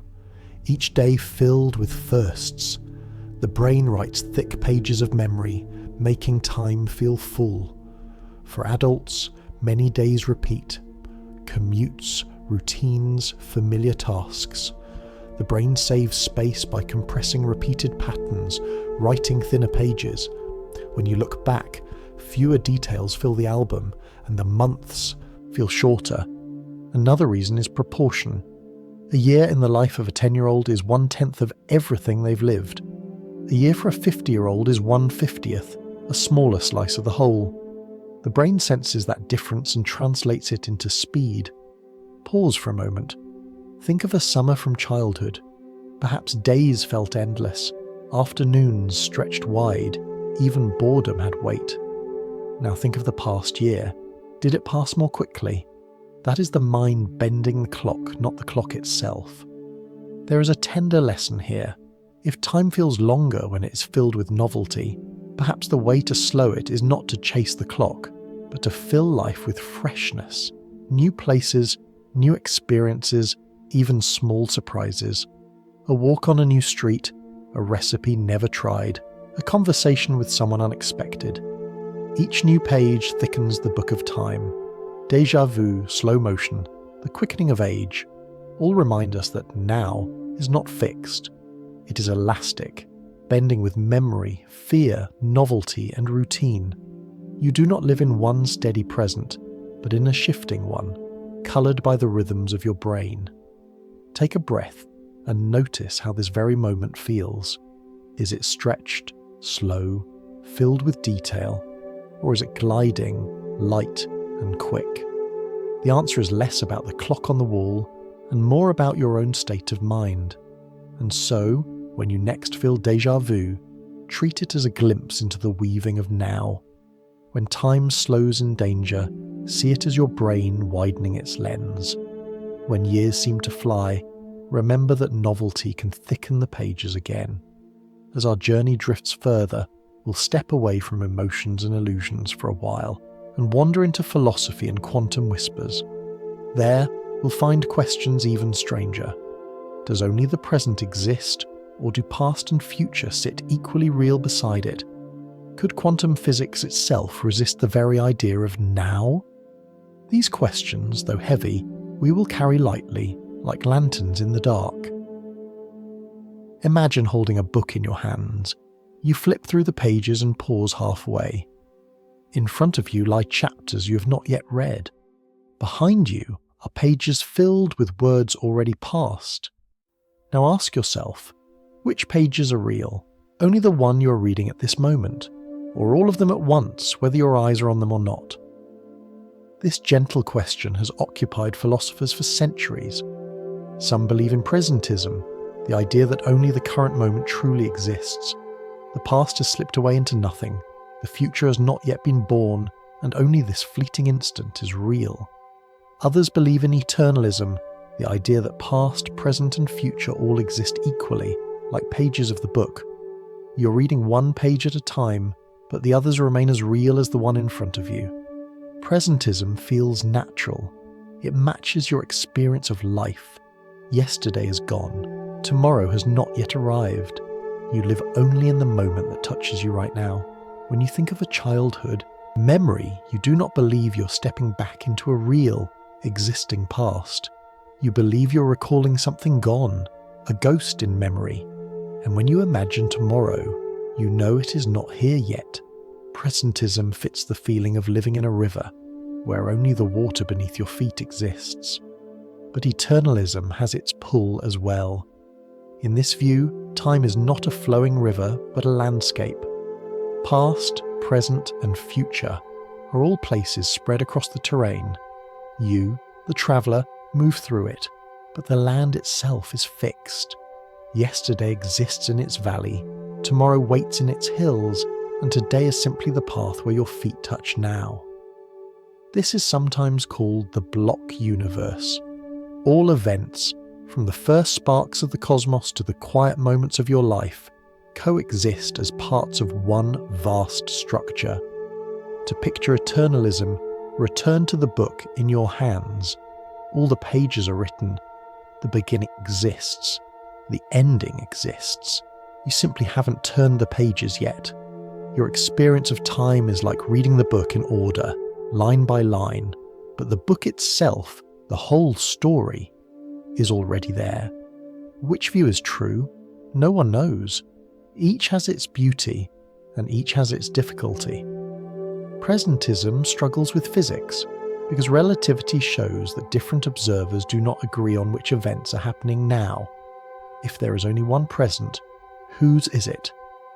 Eternalism embraces physics more easily, since it allows all events to exist at once, but it clashes with intuition. If the future already exists, where is our freedom?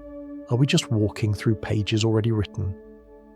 Perhaps both views are partly right, or perhaps they are both incomplete. What matters for us tonight is the wonder that such ordinary feelings, reading a book, recalling a memory, imagining tomorrow, contain questions big enough to unsettle the foundations of reality. Let's anchor this gently. Think of watching a film. The strip of film contains every frame, beginning, middle, and end. Eternalism says all the frames are real, lying side by side. Presentism says only the frame currently in the projector is real. The rest are shadows, either used or waiting. Which feels right to you? Or think of music. Eternalism is the sheet of music, every note written down. Presentism is the performance, where only the note being played exists, the rest fading into silence or waiting to arrive. Both views describe music, but in very different ways. There is also a comforting side to eternalism. If the past is still real, then moments you love are not gone. They exist in their own corner of the universe. The laughter of a friend, the warmth of a parent's hug, the glow of a sunset, all still there, eternal in their own place. You cannot walk back to them, but you can know they remain. And presentism has its own comfort. If only the present is real, then you are always free, always creating. The future is not waiting, already written. It is open, undefined, ready to be shaped by your choices. You're not trapped in a block. You're surfing a wave fresh at every instant. Pause for a breath. Feel the rhythm of inhaling and exhaling. Presentism would say, only this breath exists. Eternalism would say, every breath you have taken and every breath you will take are all equally real, stitched into the fabric of space-time. Which feels more true? Perhaps both, depending on your mood. And here's the quiet truth. Whichever view you lean toward, you still live as though the present matters most. You make tea, you listen to music, you drift to sleep, always in this moment. Whether it is alone or part of a grand block, your now is where your life unfolds. As our path continues, we'll leave philosophy's shelves and wander into physics again, but physics at its most mysterious. In the quantum world, some events may not even exist until you observe them. Particles seem to be linked across distance in ways that defy common sense. There, now, becomes even more slippery, as if reality itself waits for us to look before it decides what is real. Imagine shuffling a deck of cards and placing it face down on the table. The top card is there, but its identity is hidden from you. Is it the Queen of Hearts? The Seven of Clubs? The card exists, but in your experience it is undefined until you flip it.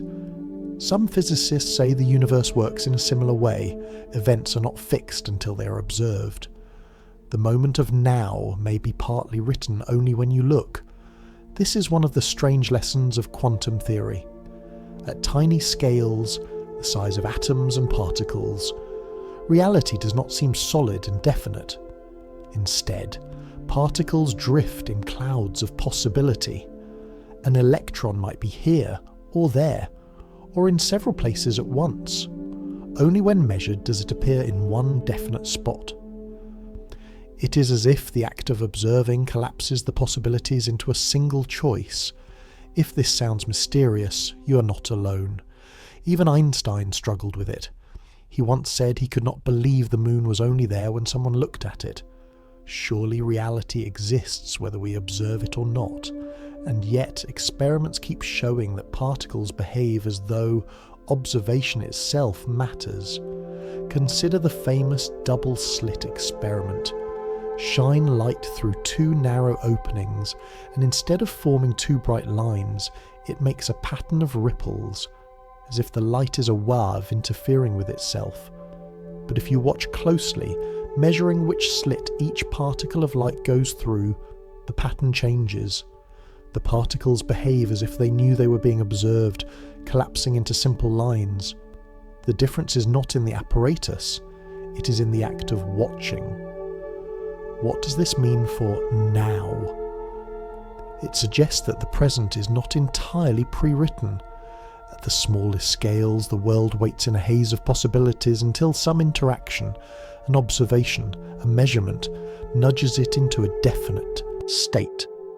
The present is stitched not only from the past, but also from probabilities that become actual only when they must. Another strangeness comes from entanglement. Imagine you shuffle two decks of cards, but in a special way. When you turn over a card from one deck, the same card appears on top of the other deck, no matter how far apart they are. In the quantum world, particles can become linked like this, separate them by miles, and still, when you measure one, the other instantly reflects the result. Einstein called it spooky action at a distance. Entanglement challenges the idea of separate nows. If two particles are entangled, then measuring one here influences the state of the other there, seemingly without delay.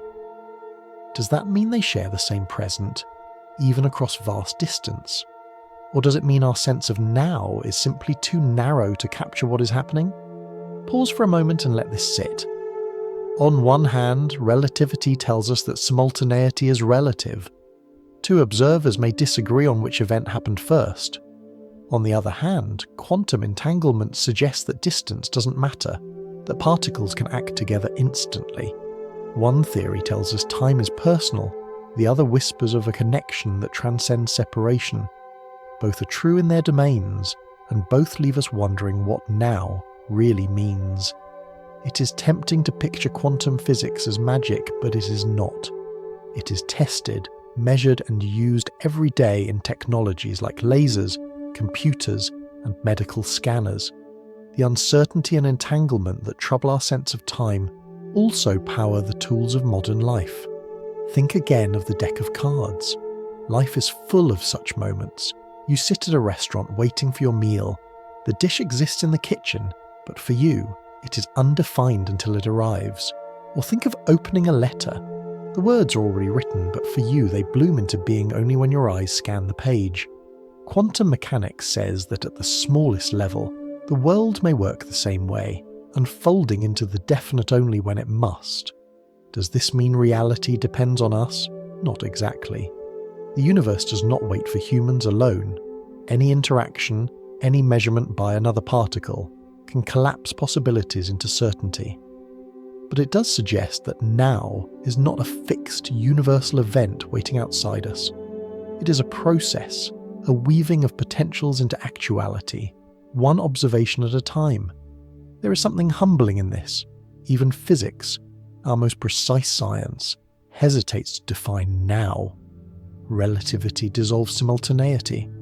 Quantum mechanics dissolves certainty. And we, living in between, feel the world as smooth and steady, even though beneath it lies a restless sea of possibility. Take a slow breath and imagine the deck of cards again. Each face is hidden, each possibility real until the moment you turn it. That turning is your now. The future is a stack of unknown cards, the past a pile already revealed. You live on the thin edge where one card becomes visible, then another, and though the stack may be vast, you only ever hold one present at a time. As our quiet journey drifts onward, we'll step out of quantum uncertainty and return to a calmer horizon, the idea of cosmic time. Cosmologists have tried to anchor a shared clock for the universe, using the faint glow of the cosmic microwave background. Even then, the truth remains. The universe may hum to one rhythm, but each of us still hears it differently, with our own delays and echoes. Imagine for a moment that you wanted to hold a reunion for the entire universe. Galaxies, stars, planets, and people, all gathered together, sitting around a cosmic table. The first question would be simple. What time should we meet? It seems obvious. Time is time, isn't it? A second is a second, whether measured on Earth or on the far side of the cosmos. But relativity tells us it isn't so. Each observer carries their own clock. A second for one may be slightly longer or shorter for another, depending on speed and gravity. There is no master watch hanging in the sky, keeping everyone in sync, and yet cosmologists, scientists who study the universe as a whole, have tried to define something close to a universal time. They call it cosmic time. It is not perfect, but it gives a shared frame for the larger scales. To understand it, imagine the universe as a great concert. The score is written, a piece of music unfolding over billions of years. Each instrument, each galaxy, plays its part. But because of distance and echo, the sound arrives at different times in different halls. In one theatre you hear the brass rise, in another the strings. Everyone is listening to the same symphony, but no one hears it exactly the same way. Cosmic time is like the sheet music, offering a shared reference, even if the experience differs. The anchor for this cosmic time is the cosmic microwave background, the faint afterglow of the Big Bang, a whisper of light stretched thin across the heavens. This glow fills the sky evenly, almost the same in every direction. By treating it as a kind of backdrop, cosmologists can say, here is the universal rhythm. If you were drifting with the flow of this ancient light, moving with no extra push in any direction, then your clock would measure cosmic time. From that perspective, the universe is about 13.8 billion years old. That is its age according to cosmic time. But again, this is an approximation. No observer actually experiences this time directly. Each planet, each star, each satellite feels its own variation, shaped by speed and gravity. Think of GPS satellites orbiting Earth. Their clocks tick at a slightly different pace than those on the ground. Engineers must adjust constantly, or your phone would send you walking into rivers instead of cafes. That is local time diverging from a larger frame. Now stretch this idea across the universe, and you can see how fragile the idea of a shared now becomes. Yet cosmic time has its usefulness. It allows cosmologists to talk about the history of the universe, the birth of the first stars, the clustering of galaxies, the unfolding of expansion, as though these events can be placed on a single timeline. Without such a shared measure, the story would fall apart into countless overlapping narratives, each told from a different clock. There is a gentle humility in this. Even the universe's grandest clock is only a convenience, not an absolute truth. It is like setting your watch to the city's clock tower. Everyone agrees to follow it, even though each pocket watch still ticks in its own way. Pause here for a moment. Think of the time in your own home. The microwave clock might not match the wall clock. Your phone might drift a second or two ahead. The sun outside marks yet another rhythm, and your heartbeat, steady or slow, marks another still. Which one is the true now? None of them alone. All of them together weave the fabric of your living present. So too with the cosmos. There is no single absolute now. Only agreements, approximations, and perspectives.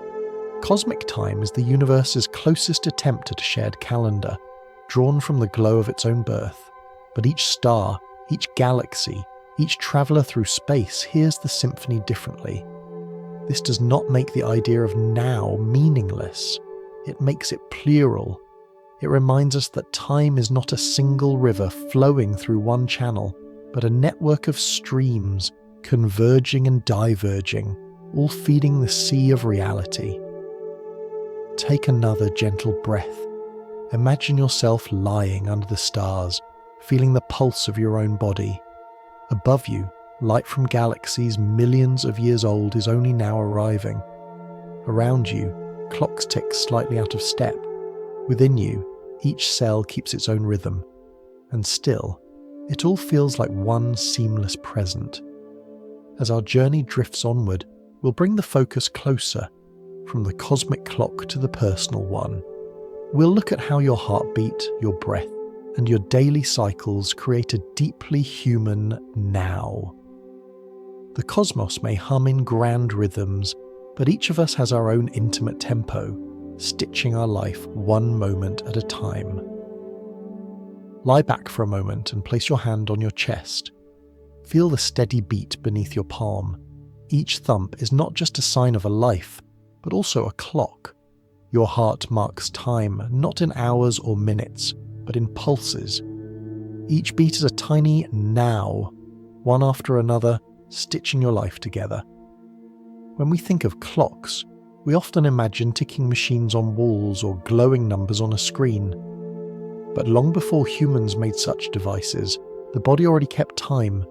Your heartbeat, your breath, and even the cycles of waking and sleeping act as your personal metronomes. Together, they build the rhythm of your human present. Start with the heart. On average, it beats around 70 times per minute, though the exact number shifts with rest, stress, or excitement. Each beat is a drum in your private concert, carrying blood, warmth, and energy to every cell. If you listen closely, you can almost feel your now measured in those pulses. The flow of your life is not only in the turning of clocks, but in the beating of this hidden drum. Then there is the breath. Inhale, exhale. A full cycle lasts a few seconds. Each breath draws the world in, mixes it with your blood, and sends it back out changed. Breathing is both automatic and voluntary. You can control it for a while, but most of the time, it carries on without thought. This rhythm is slower than the heart, yet it defines another kind of present. The pace of your calm, the anchor of your focus, the background lullaby of existence. Beyond heart and lungs, there is the circadian rhythm, the 24-hour cycle of sleep and wake. Guided by light and hormones, it tells your body when to be alert, when to be drowsy, when to heal, when to dream. Your now is shaped not only by moments of heartbeat and breath, but also by the grander wave of the day itself. Morning coffee feels different from midnight silence because your body is tuned by this inner clock. These rhythms combine, layering time inside you. The heartbeat offers seconds. The breath offers spans of a few seconds. The circadian cycle offers the day. You're a nest of clocks, and together they create the felt continuity of your life. Think of lying in bed at night, listening to your pulse in your ear. The steady throb reassures you. I am here, I am alive, I am in this moment. Or imagine walking on a beach, the rhythm of your steps matching the rhythm of your breathing. You move in a harmony of inner and outer beats. It is easy to forget that our sense of time is not only external, but also deeply internal. The watch on your wrist is only an aid. The true measure of your present comes from within. Even memory is tied to these rhythms. Studies show that our perception of short intervals, or a few seconds, is linked to the heartbeat. Longer moods of alertness or drowsiness follow the circadian rhythm. When you feel in the moment, it is your body's clocks aligning with your awareness. There is a softness in recognizing this. You don't need to master cosmic time to feel grounded. You only need to notice your pulse, your breath, the rise and fall of your day. These are the universes inside you, as precise in their own way as the movement of galaxies. Pause here and take a slow breath. Feel your chest lift, then fall. Count the seconds gently. This is your now, not the one defined by relativity or quantum uncertainty, but the one lived in your body, the one that keeps you anchored when the rest feels too vast. Think of stories told by firelight. For millennia, people marked their lives by the sun's rising and setting, by the warmth of a fire, by the rhythm of shared meals. Even without clocks, they lived in rich presence, carried forward by the same inner pulses you carry now. And so, the human now is intimate, tender, and personal. It may not match cosmic time. It may not solve the puzzle of simultaneity. But it is the time that matters most to you. It is the beat of your heart when you're afraid, the quickened breath when you laugh, the slow rhythm when you drift asleep. Take comfort in this. You are never outside of time, never lost. You always carry your clocks with you. Wherever you are, whatever the universe is doing, your present is stitched together by the quiet rhythms of your own body. As our journey drifts toward its close, we'll gather all these threads, the cosmic, the quantum, the bodily, and return to the question we began with. When actually are you? The answer may not be universal, but it will be enough. And in the end, perhaps the true gift of the present is not its definition, but the calm of accepting it as it is. We have wandered far together, from star whales gliding at the edge of light to pigeons with quicker eyes than ours, from the melting of ice cubes and the cooling of coffee to the strange tricks of your own brain filling gaps and predicting futures.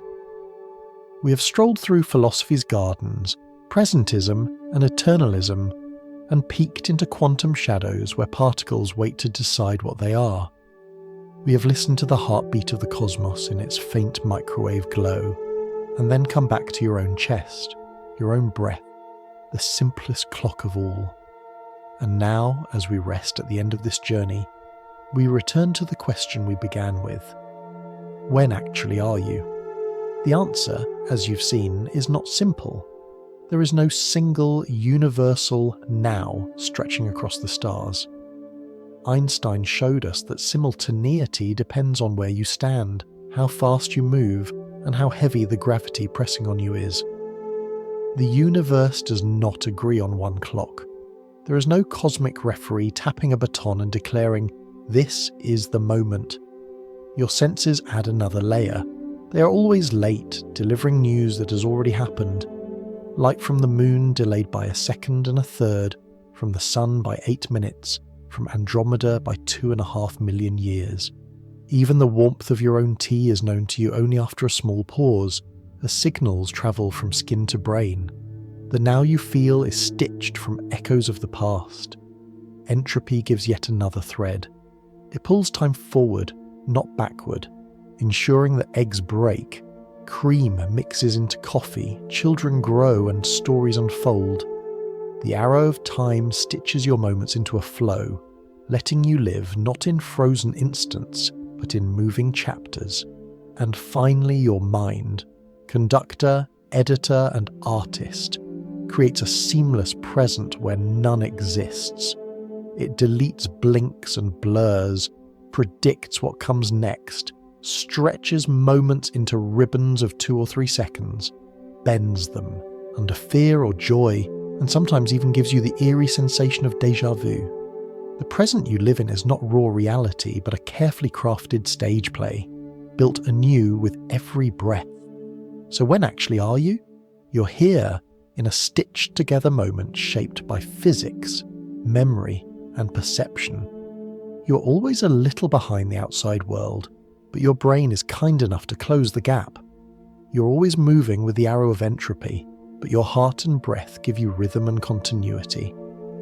You're always one page in the book of time, but your awareness makes that page glow. And perhaps the most comforting answer is this: wherever you are, whenever you are enough. The universe does not demand that you know the absolute present. It asks only that you live in the one it offers you, stitched, delayed, bent, and beautiful. Take a slow breath now and let your chest rise and fall. This breath is your present. Take another and notice how it joins the first, making a small melody of now. Feel your heartbeat steady or soft. That is your private metronome. In this moment, you're exactly where you should be. Think of the stars above. Light from them left long ago. Yet tonight they shine in your present sky. The fact that you can look up and see them, even if their true now is millions of years distant, is a reminder that presence is not about perfect simultaneity. It is about connection. You and the stars share this moment, even if your clocks do not agree. And think of those you love.